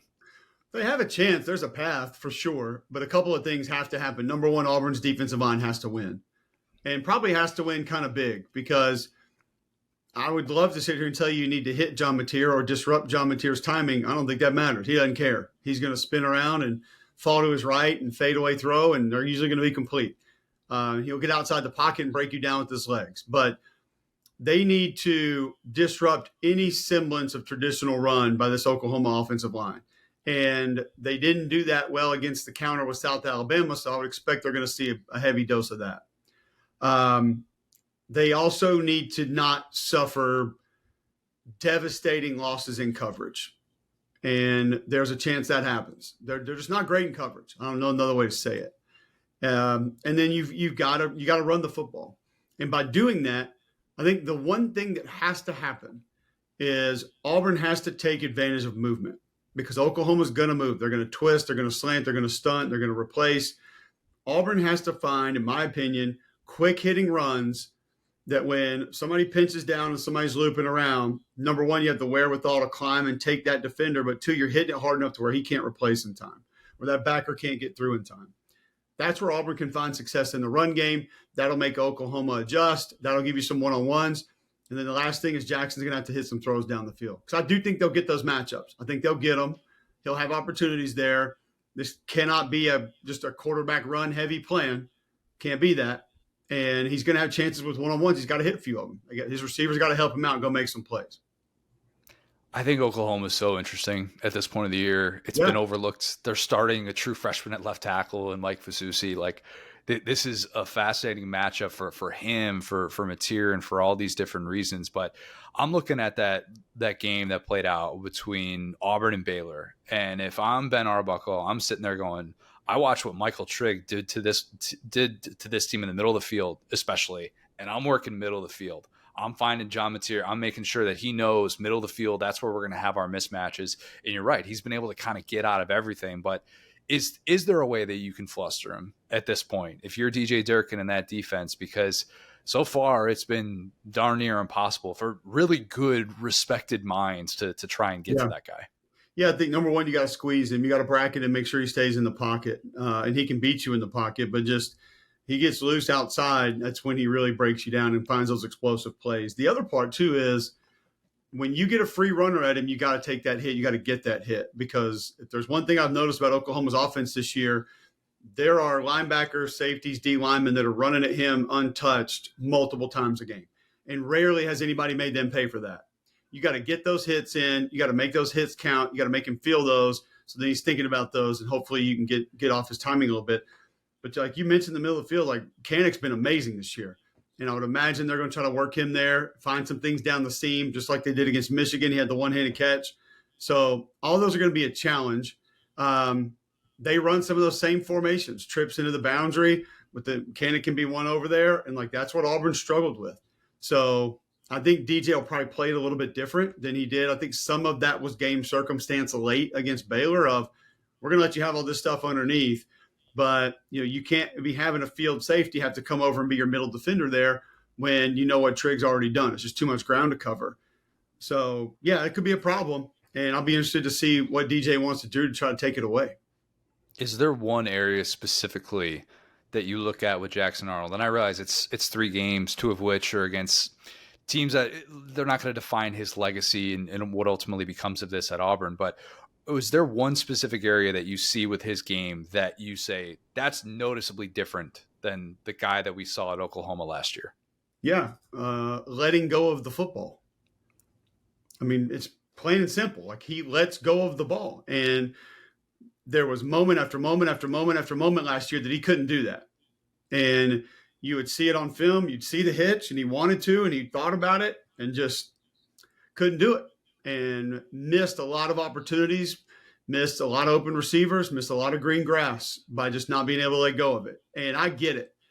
The list of things that were stacked against him last year, on top of the fact that, hearing McElroy talk about it on our radio show one morning of how hard it is to play quarterback for a defensive-minded coach, when the messaging is always, don't screw it up, don't mess this up, don't hurt us here, don't hurt field position, make sure you run some clock here. Like, all the things that go against anything that Jeff Lebby or Lane Kiffin or Lincoln Riley or Steve Sarkisian would ever think about saying, would never come out of their mouths. And, Hugh Freeze has got to be that too.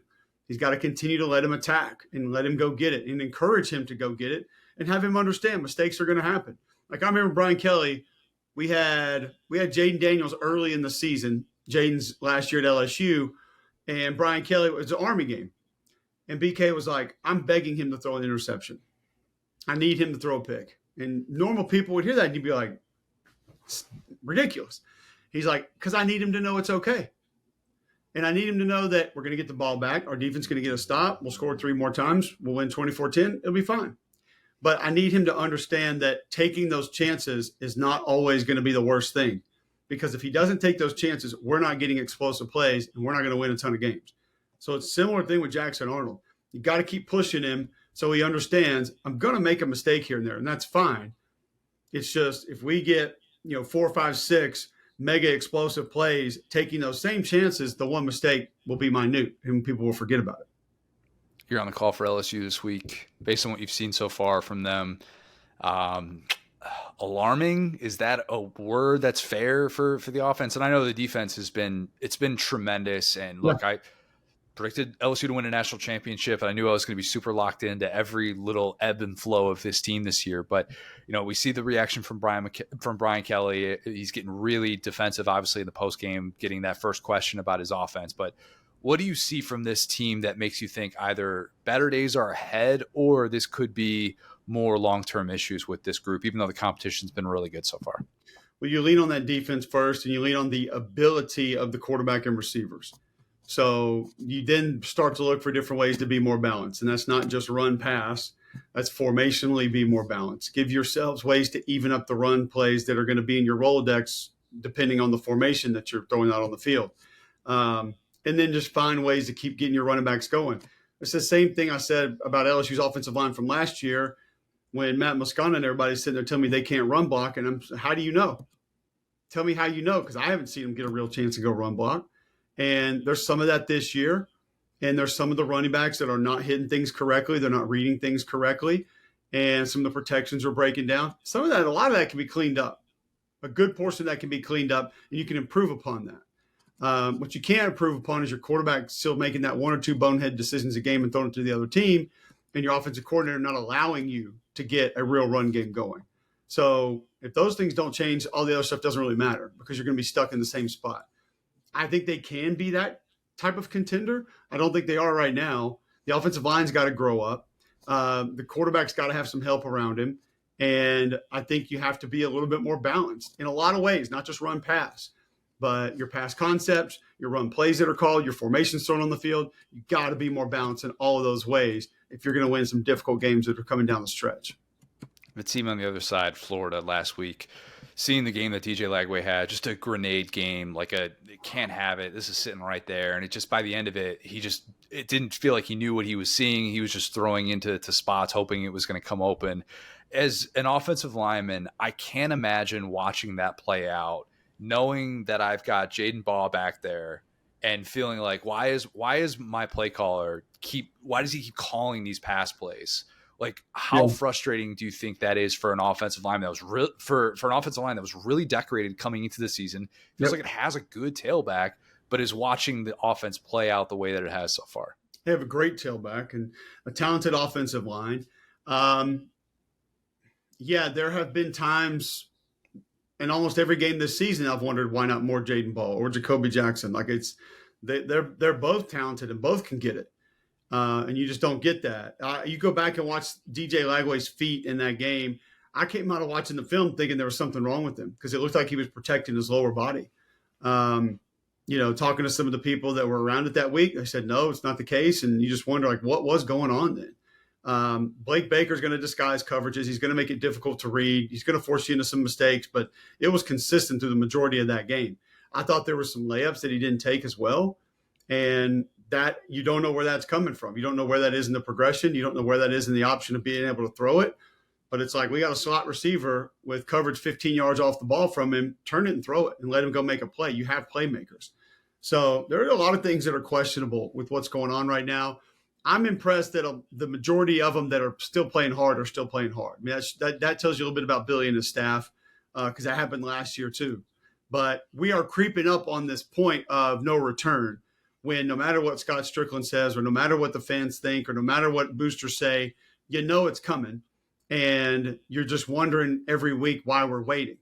I don't want it to get there. I hope it doesn't get there. But we're kind of in that neighborhood now. Like, we've gone through the gates. And now we're driving around wondering, like, are we going to pull into the house and get this thing over with? Or are we just going to keep circling the block?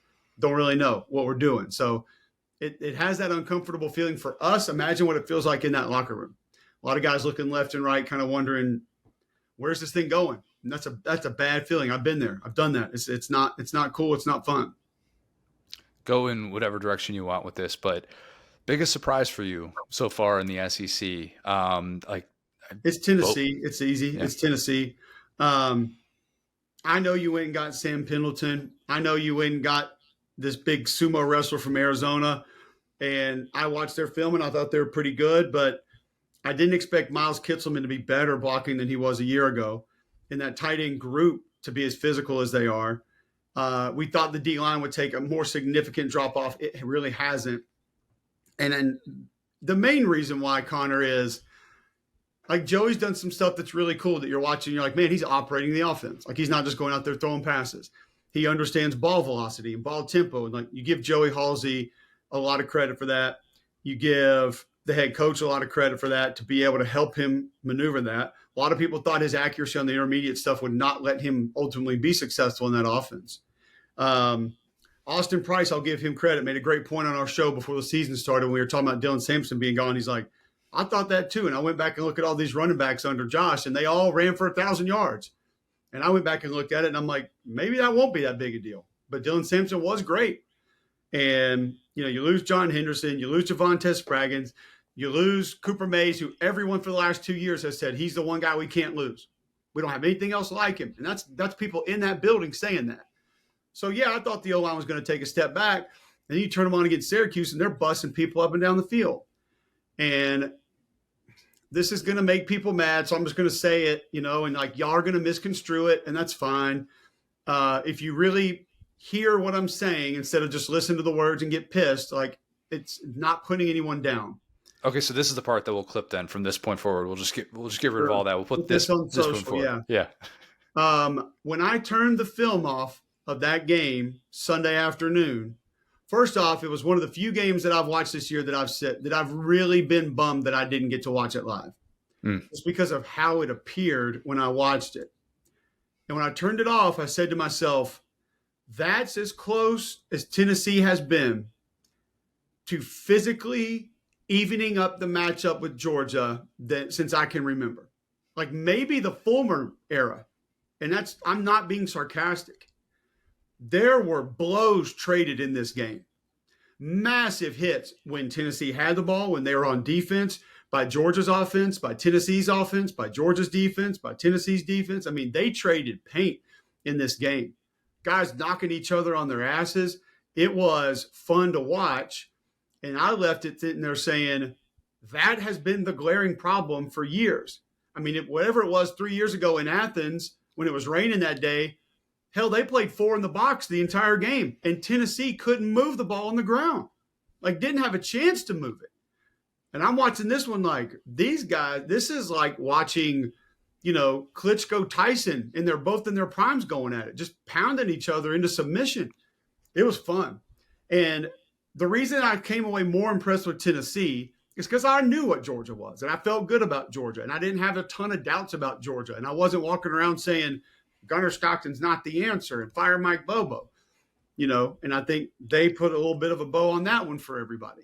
But I didn't know that was there, specifically against that team where they've almost been incapable of showing that recently. So you have a quarterback now that's operating the offense.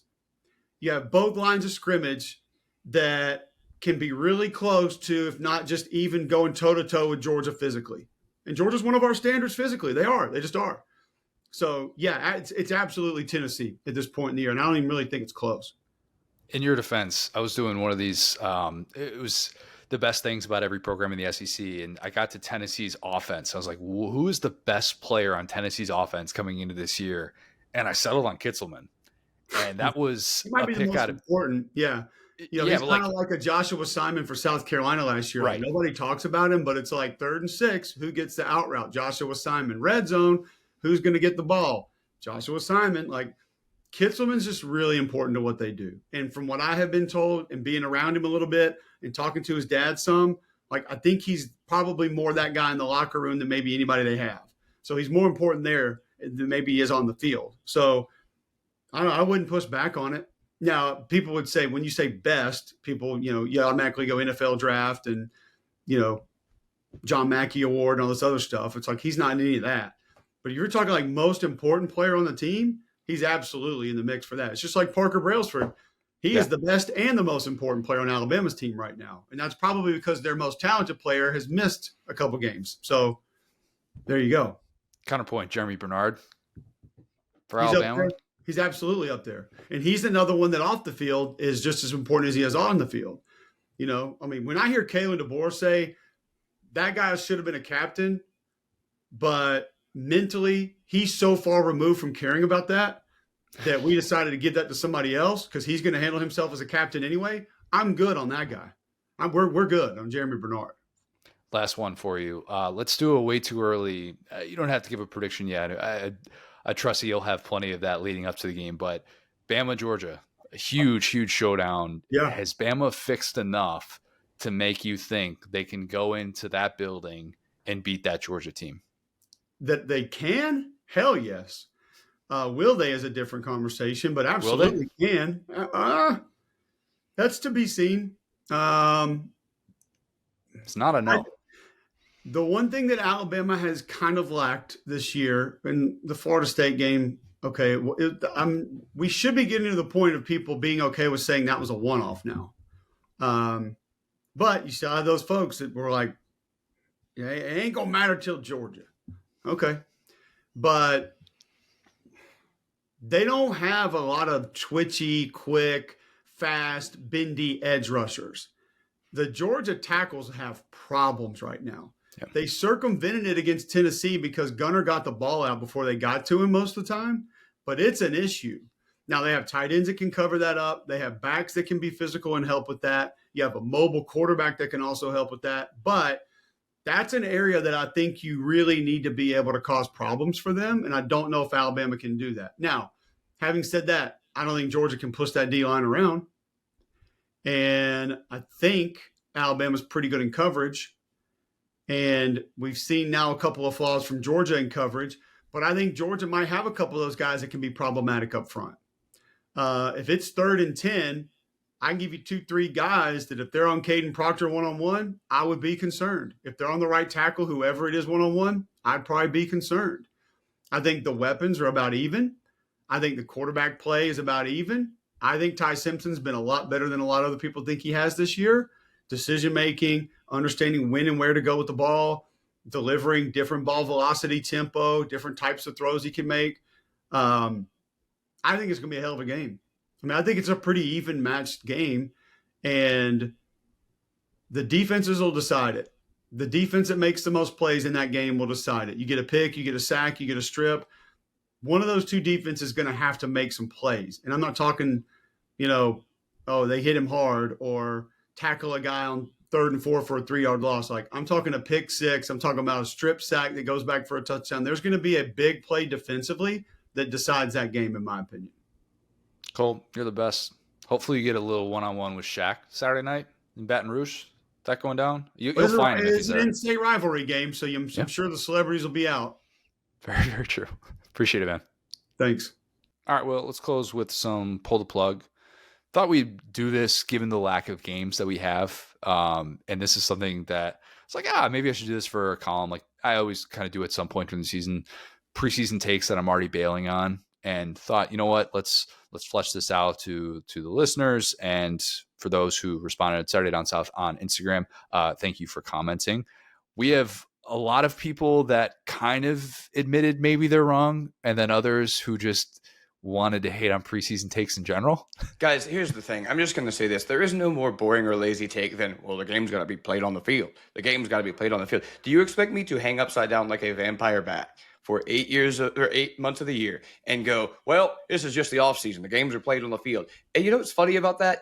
If you're a guy, like if you're a Georgia fan, for instance, and they're like, guess what? Gunnar Stockton, preseason first team all SEC. You're like, hey, media's finally getting smart. But if they sleep on your guy, it's like, we got to play the games. They're all wrong. And so that's the thing. It's supposed to create conversation. So the first and second guy that put that on something like this, I'm like, okay. The fifth and sixth guy, like, we got to let them know that the football season, hey, runs during the fall. You ever heard of Saturdays in the South? How about that? Never heard of it. Never heard of it. It's our job to come up with preseason predictions, preseason takes. We talk about this year round, not seasonal. This is part of the game. Fans have thoughts in June, in July. It's why our website exists. So plenty of good takes, though, that people had that they put in Saturday Down South on Instagram. Very fitting, I think, that we had a picture of Arch Manning for Pull the Plug, because if I'm pulling the plug on a take, I'm pulling the plug. I'm thinking that Arch Manning is going to be an all-SEC quarterback in 2025. Now, notice I just said 2025. Don't think he's going to be Basura, but probably hit when he's getting booed in the third quarter against UTEP. And I was like, it's usually not the preamble for an all-SEC type season. You know what? Actually, I'm realizing Arch Manning, there might be a massive disconnect between, I believe there is a massive disconnect between how the media talks about Arch Manning and how fans talk about Arch Manning. Because I think the average fan was an Arch Manning hater from the jump, and they were maybe they were rooting for him to fail. Maybe they said, oh, he hadn't proven anything yet. The games are played on the field, right? But I actually don't really see Arch Manning on here at all. And that was something that we talked about a ton. And so I think lots of fans just were in the hater mentality initially, which it appears they're proven correct, right? I'll hopefully get to ask Feinbaum today if he's pulled the plug on his Arch Manning take. I don't think so. I think he's all in. Look, and for what it's worth, I would buy Arch Manning stock right now. I would buy the dip. I would. But I would also be buying long term. I'm not sitting here. I didn't have him as somebody who was going to get to New York and win the Heisman Trophy anyways, but he still has a lot of grace in that offense. And I do think he's got the right person to be able to troubleshoot some of these issues. He's got the right defense that's going to allow him to work through some of these issues. There are a lot of other places that if Arch Manning were in right now, we would be sounding even more alarms. And instead, it's kind of like, well, you knew he was going to have this runway, very favorable schedule, played Sam Houston State this weekend. It was 0-3. Like, even if better days aren't necessarily lighting up the scoreboard in the way that people thought, it's still probably going to be okay. It's just not going to be all SEC level. It just doesn't feel like it's going to be like that this year.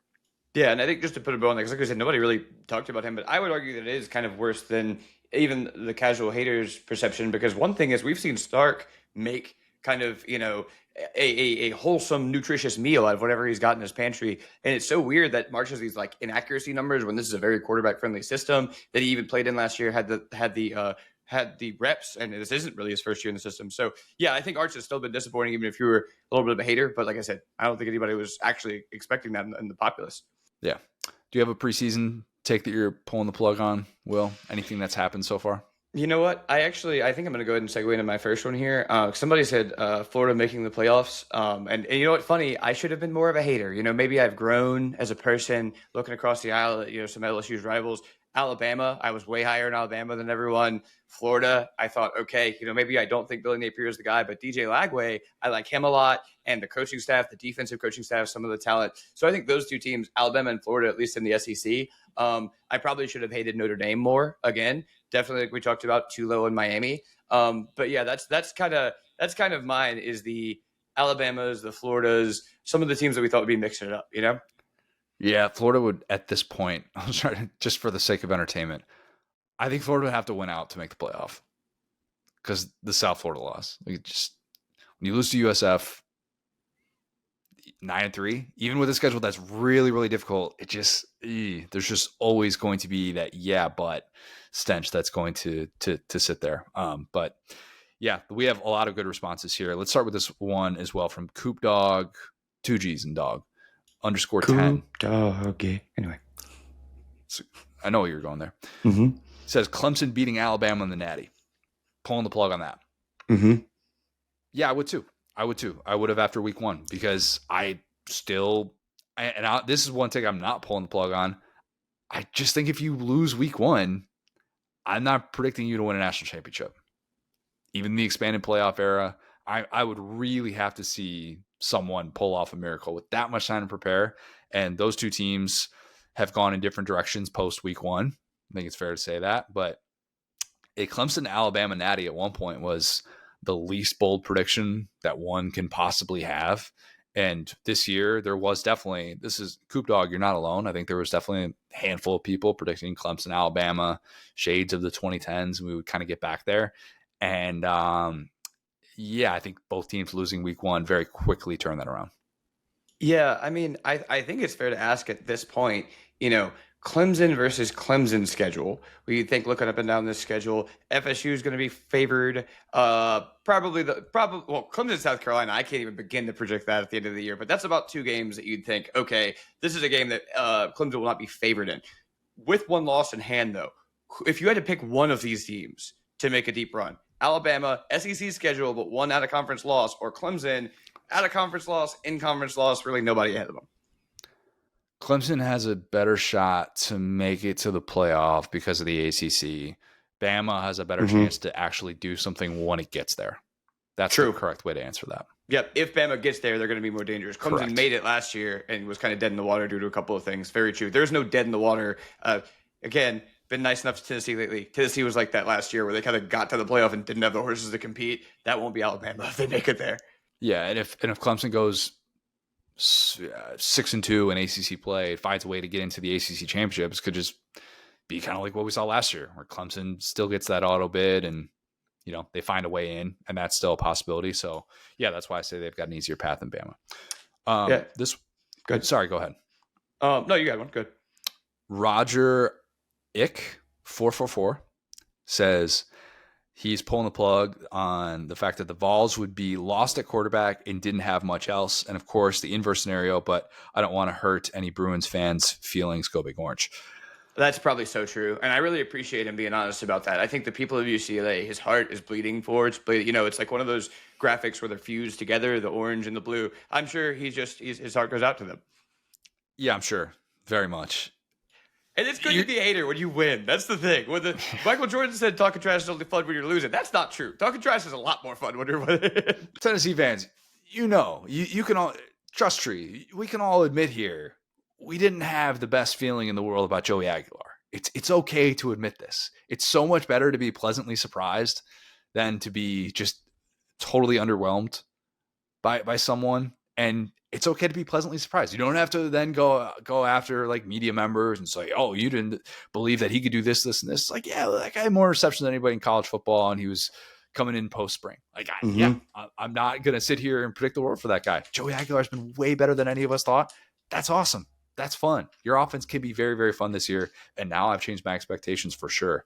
But yeah, I'm sure Roderick, you're definitely not alone in that. Yeah, and I'd say too, I mean, look, we can all spin it to the positive here versus Tennessee fans being like, we always knew Josh Heupel might be a little bit better of an offensive coach than we even thought, right? Maybe he can win with a little bit of everybody. Maybe he was in some situations that are a little bit worse than we thought, and especially getting that big recruit from LSU, Keys, who's a wide receiver. It's like, hey, this offense maybe can develop some receivers. Maybe this offense isn't just Hendon Hooker and some dudes and some window dressing. So let's make it positive instead of a negative. This one also Aguilar based. This is from SGJ_44. And this is kind of, I don't think this is just like their preseason take, but it's just kind of like an overwhelming preseason take. We were told preseason best quarterbacks were Lagway, Klubnik, Manning, Sam Levitt, Drew Aller.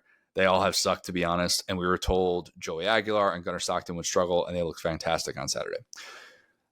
We talked enough about Aguilar and Stockton, but more and more, I think it's really hard to be an elite preseason quarterback in this day and age in college football. It just, everybody's always talking about the Arch Manning commercials that come on after he just is 3-and-out against UTEP, and they're sitting there with 7 points, and how frustrating it is to watch him with Red Bull or Viore or the Warby Parker, whoever. Like, it's what a world that we're doing with college athletes already. Because I remember, I think it was Baker Mayfield, that had like the commercial in the stadium when he was kind of struggling. It was like, Baker Mayfield, ha ha ha. This is like, this kid's this is almost a child. This is a child who is repping some of the largest, oldest brands in the world after struggling in college.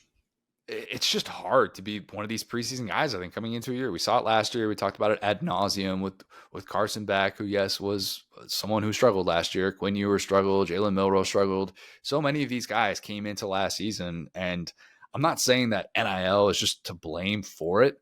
I just think the combination of NIL and the internet age and having these guys be millionaires in the way that they're talked about, I just think that there's something to be said for that. And I tend to trend more towards the guys who have shown promise, but like a Dante Moore. Like, Dante Moore was the 5-star guy at one point, and he was really decorated, obviously, when he started off his career at UCLA, and he's followed like a different sort of path. And there were just questions about him, at least coming into the year. Was in a really nice situation in Oregon with Will Stein calling plays for him, but those are the guys that are thriving right now. Is like, hey, he's got some questions about him. John Mateer situation, obviously. Even Carson Beck this year is just so much different with the way that he was being talked about compared to last year. It's hard.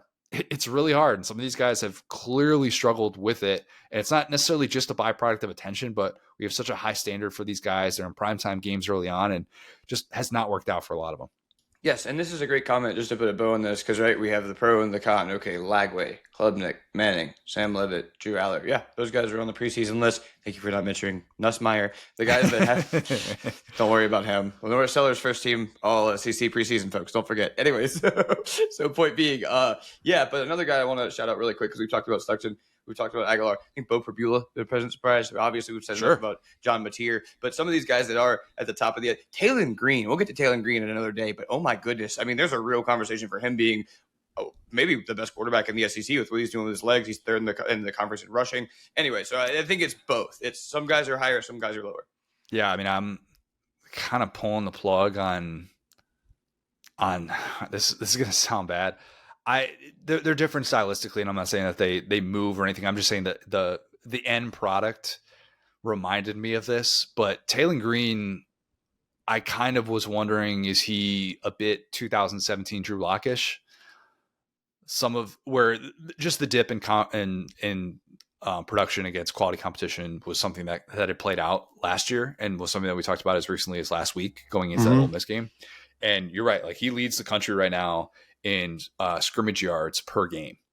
And he's been really good and deserved to win that game, I think, and gives Arkansas a chance. And he's been one of these guys who has like very quickly risen through the ranks. Here's another thing, like A&M and that offense, I came into the year thinking it was going to be a really good offense, but the passing offense, I was like, hey, I don't really feel great about.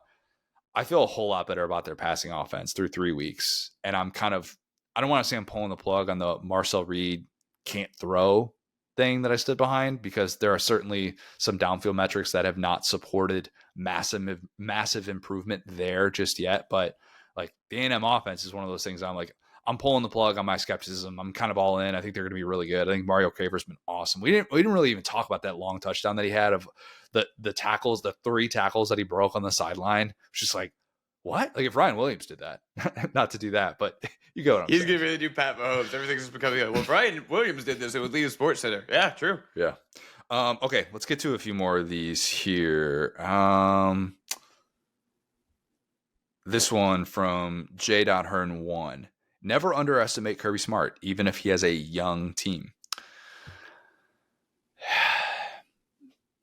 It's a little early.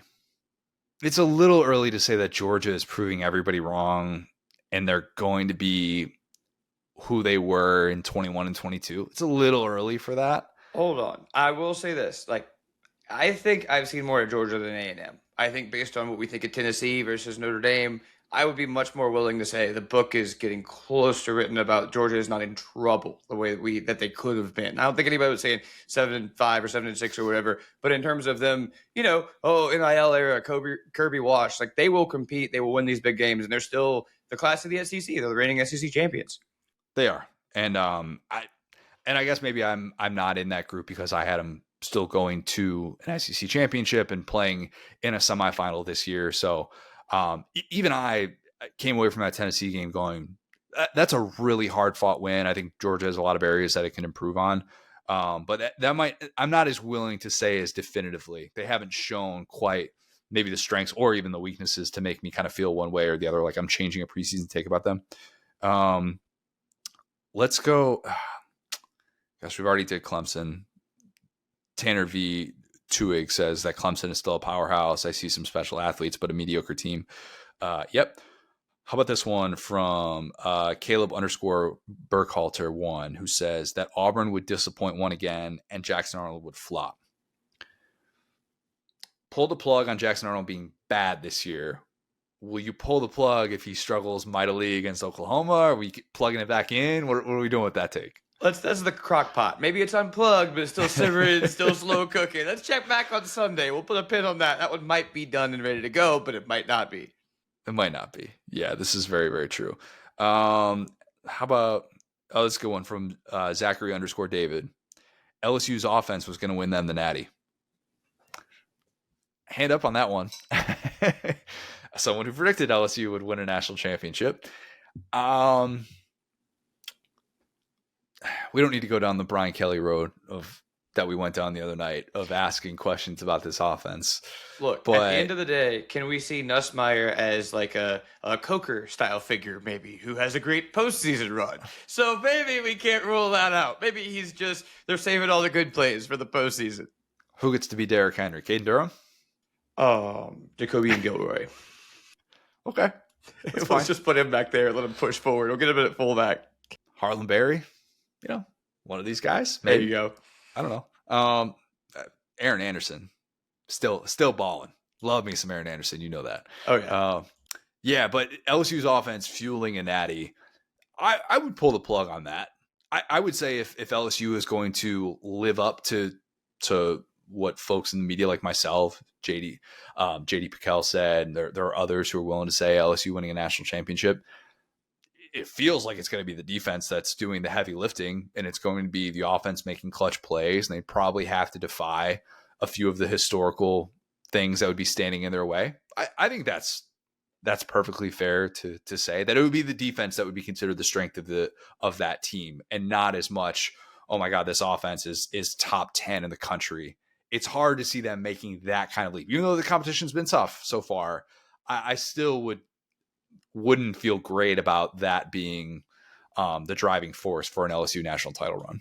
I think it's this easy, right? Okay, so you had them in the preseason. They are 3-0, but it's as shaky as 3-0 could be, right? And hey, far be it for me as a guy who watched LSU lose to Ole Miss, right, in 23, where it was just like $1 billion to $1 billion. I'd much rather take a hard-fought win like this. Like, I get that. But right now, buy, sell, or hold that championship overall, not just on offense. Hold. I'm gonna hold. I would need to see. I would need to see what it looks like. Multiple games against lesser competition on the defensive side. Louisiana Tech was lesser competition. If they're struggling again this weekend, then we're having some real questions about it. Because then, look, I have lived my entire life as a Chicago Bears fan. I've lived my entire life not seeing that team win a championship. I have lived my entire life seeing that team play in one Super Bowl, and it was a Super Bowl in which everybody knew when that offense stepped on the field. With a lead. with a lead, hopefully. How Although, long like, until Hester had Devin the kickoff Hester? return of that game. Like, it's Yeah. like, hold on. All we have to do is hold this. Anyway. Yeah, no. Hold it against Peyton Manning. No big deal. Yeah, I've lived long enough to feel that angst, that frustration, and know that it's a ticking time bomb. And so I would not feel as good about that, about the prediction, if we're still talking in a couple weeks. Like if they can't score through the month of September and get into, I don't know, like the 30s, if they can't do that once, I would probably feel a lot worse about that. And after we talked on Sunday, and I made the comparison of, like, can they be 2012 Notre Dame? Can they be that type of team that just felt like it was always going to get that big time defensive play? Offensively, they were not a championship caliber team by any stretch, but it was Manti Te'o and this team that just always could find a way down the stretch. Like, if that's the formula, I wouldn't want to necessarily dig my heels in even deeper for that. But I'm going to hold. I'll hold on that right now. Yes, I think they're literally almost exactly what I'd expect, just inverted. I'll say it like this, and I'll close it out here. It's like, would you trade Deshaun Spears for Nick Anderson? Right? Nick Anderson was the guy we thought was going to come in and tear it up, or I thought that at least. He's done almost nothing. He has like a carry on the season. Whereas Deshaun Spears, it's came out of nowhere, and I think it's a carry. Is it? Was that play officially a carry? I think he got credited with a carry there, and because I was like, do I see a catch here? Anyway, so point being, if we had a secret kind of, it was Spears and he came out of nowhere, and then we have Nick Anderson and he was not, I think we're about where we expected, just very, very different. Yeah, isn't that weird though? How, like, if LSU were 3-0 and defensively it was, you know what, they've kind of struggled. Like, DJ Lagway put up a lot of points, Cade Klubnik put up a lot of points, and instead, and if Garrett Nussmeier looked the part, all these offensive pieces looked the part, and if LSU were allowing 27 points per game to start off, we'd be like, oh yeah, see, everything's playing out the way that's supposed to. But because they've won these games the way that they have, it's kind of like, well, eventually you need your superstars on offense to look the part, and that's not going to be enough for a championship. But yeah, I liked being able to do that.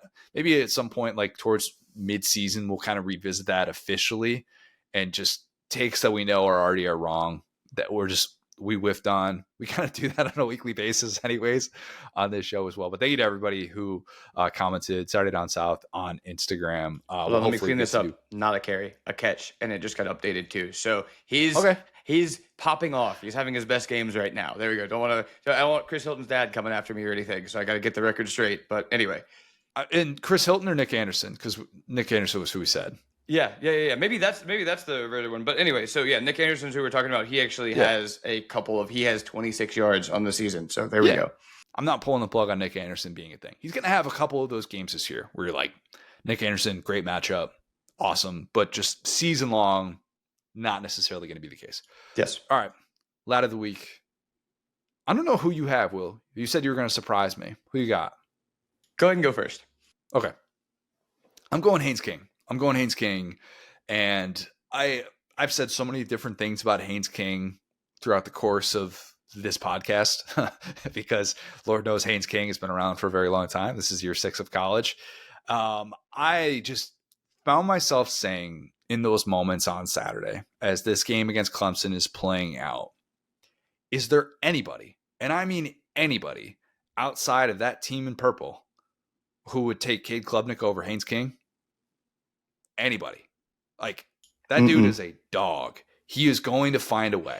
He just always does. And I love that we get to appreciate him. I don't know what Haynes King's football future looks like. I don't know if he's going to be playing in the UFL or something like that, or if he's going to get to play, be a third string guy in the NFL. Like, I don't know. I don't really care. I just love that we get Haynes King in college football as long as we do, playing in big time games. I thought last year, Georgia fans, over the course of that game, it wasn't quite Ivan Drago with Rocky and the crowd turning to Rocky in Moscow, and that just would never happen because all of them would just be like executed the second they left the stadium. Like, that would just never happen. But the appreciation that Georgia fans felt watching that guy just lay it all out there on the field in that game, that sense is just so prevalent to everybody that tunes in to watching Haynes King play. It's not always going to be pretty. He's going to do his, the passing game is going to be really limited. And that's just always kind of going to be the case with how they're going to structure that offense. But he's just a dog. Like, he's just an absolute dog. And the plays that he makes when it's 4th and 2, you're just like, Haynes King's going to pick this up. Haynes King's going to get it. It's going to be fine. He's going to find a way. He's going to get his head in there. And that guy is just going to prevail. And so I just love seeing him have these big time moments. I was even looking back on his high school stats because I remember when he was a recruit and he Back signs in with A&M. 1985. It was fun times. It really was. It was the Reagan administration. It was him and Marshall Faulk. I think they were number 1 and 2 that year. Crazy. They were. Yeah. People were kind of debating. It was just really fun back and forth. Marshall Faulk since gotten into the Hall of Fame. Haynes King still playing college football. But yeah, like I remember the conversations about him were crazy athletic, crazy athletic. And he's going to be a fun guy to watch in this Jimbo Fisher offense, which at the time we thought he's going to be a more athletic version of Kellen Mond.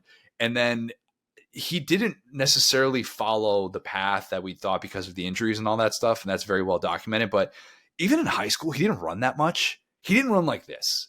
And the way that they run him at Georgia Tech is just so different than any point in his career. And it's kind of wild because he's developed this savviness, this skill that is so hard to replicate. And I'm such a Haynes King fan. I don't care where you rank him. I don't care if he doesn't like get to New York this year for the Heisman ceremony.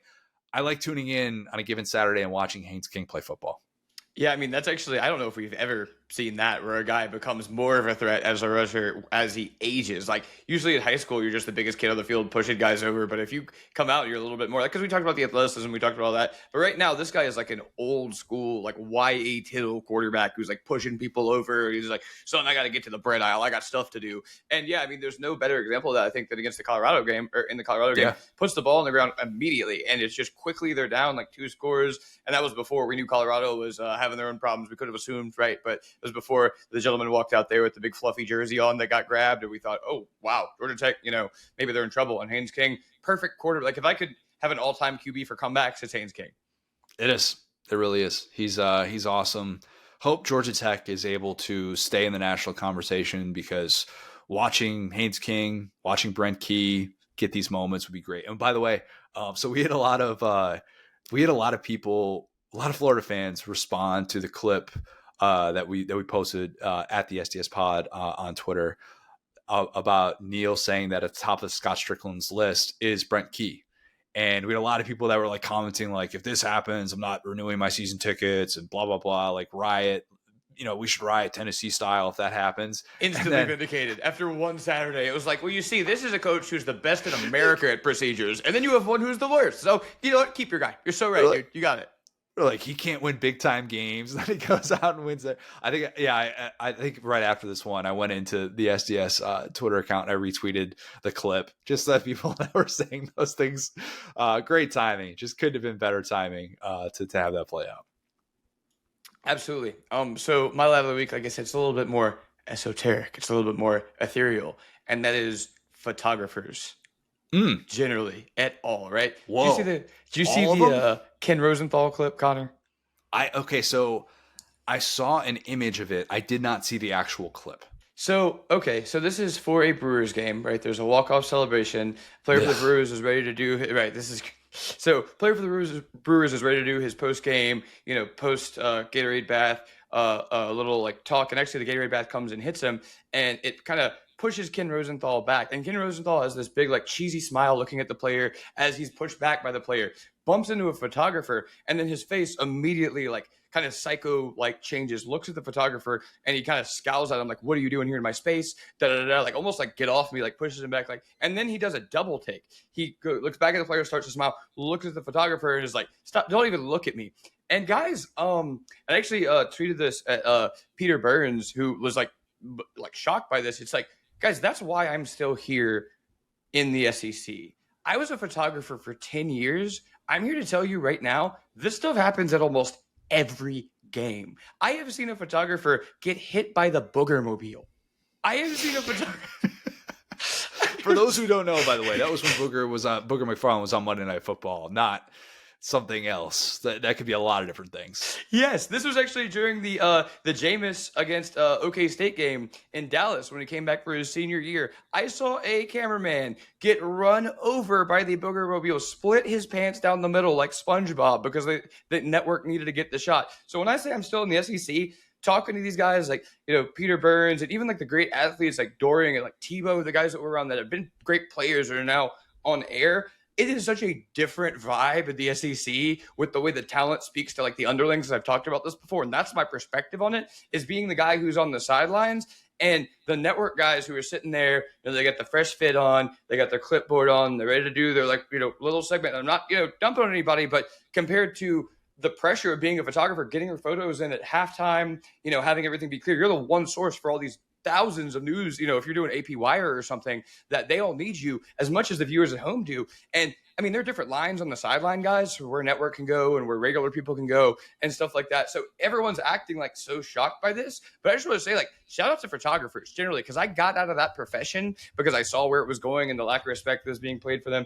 It seems like a little bit like it used to be seen as almost more of a noble profession. And now that so much media has gone in-house, there are teams that are giving their camera guys access to things, and they don't want general media having the ability to get those stories before them or get those shots before them. And so, I mean, there's been a war going on against photographers specifically for a very long time. And if you're still in the game now with a DSLR and you haven't gone mobile, kind of like I have, you haven't gone video, you haven't started to work for somewhere internally, you're in it for the love of the game. And I think those people deserve all the respect, because how many of the great photos that we've seen, how many of the great sideline angles have been these standard wire or even like student newspaper photographers. So yeah, I think that this shows into a window of like, if you're a network, just be Peter Burns, just be cool. Like, you don't have to growl at people, dog. So yes, and I'm looking up, you bring up all the great images that we get, and we have at Saturday Down South, we have access to the USA Today database that we pay for, and if ever you see an image on Saturday Down South, it is because USA Today has their Gannett database, and so like all these local photographers and stuff take images, and there are publications like us that are able to get this. So like if you're watching this on YouTube and you saw like the image the other day, and I wanted to shout this out. It was, and you commented like, now that is a picture. This picture was from Brianna. I'm going to butcher your last name, Brianna. Paciorca from the New Sentinel. And it's a picture of Georgia defensive lineman Xavier McLeod. Like, I think he's shaking his finger, doing like almost like the Matumbo finger wag, as Max Gilbert just has his hand, like surrender cobra completely. Yes. And it's this awesome, iconic image. And you need so many of these images to tell the stories that are told in college football. And you're right. They are so important. It gets so overlooked. I can't stand it. Like when people just like steal images. They do it all the time. Certain RG3 does it all the time. Yep. And it's so annoying to like not give these people credit who are like in the trenches taking these photos. And like, it's a really hard job. It is a very, very hard job. And some of the images that come out of this, I'm amazed. Like I'll sit here and I'm, on Saturdays and I'm writing my columns and stuff like that. And all the column that's done, usually I try and get my columns done within like 45 minutes to an hour after a game ends. And if I'm writing live off of Florida and LSU, and I'm like, hey, I need a picture that captures how good this LSU defense was tonight. It's LSU championship level type defense. I hope something is in there in the USA Today database that I can go in there and be like, hey, I've got this guy celebrating. Oh, I guess what Weeks is a bad example. I've got Harold Perkins celebrating after a sack or something like that. Something that shows LSU's defense played its tail off. And then like 99 times out of 100, exactly what I need is just always in there. And I admittedly take that for granted. Like I definitely do. But these photographers absolutely need love. Very, very tough business to get in and stay in. Like it just is. And if you could find yourself shooting on a college football Saturday, like you've obviously made it, but hopefully you don't get your stuff stolen, because that sucks. Yeah, that's true. And like, I'll say this, like to that point, it's like I said, you got a real love for the game if you're there. I did concerts and sports. I've been spat on, thrown up on, blood on me, in the concert pit. And You've been blooded on? Oh yeah, dude. You're in like mosh pits and stuff. Because that was my thing. So when I was a photographer, what I used to do is get a GoPro and I would go crowd surfing. And I would put it over me and I'd get like pushed into a mosh pit. I'd jump up. That was back when I did MMA. So I was a little bit sturdier back then. Probably why I have back problems now, as I used to do dumb stuff like that. But I remember one time, man, I was on the sideline of a game, big game, got hit by a certain player who's, I'm not going to say his name, but that wasn't his fault. Say his name. Do it. I'm not gonna do that because it's gonna be, oh, this guy. I mean, took me out. Like fully, like out. And this is again part of like when I was doing MMA. My ligaments have never been stronger. Dude took me out, kind of hit the side of my leg. I'm sitting there, and I felt like that scene in Waterboy where they said, "Son, don't you know that's a finely tuned athletic machine?" That was exactly how I felt. Like all the coaches walked around thinking, "Oh, you're gonna help me up, thanks." And he's like, "Hey, watch it, son." And it's like that guy was wearing pads and his helmet hit my thigh. And so, like Felipe Franks. No, I said he went on to be like an all-pro. This is a good. That's why I'm like, because I don't want to be like, oh, this guy took Will out of the side. Like, no, like it wasn't his fault. He was making a football play. He was the one like got to deliver in the head or whatever. And so, yeah, it's just so crazy how like there's like like respect. So yeah, to your point, great shout out there. And how this game would be different if we took away photographers and the unbiased images they have. It's the best.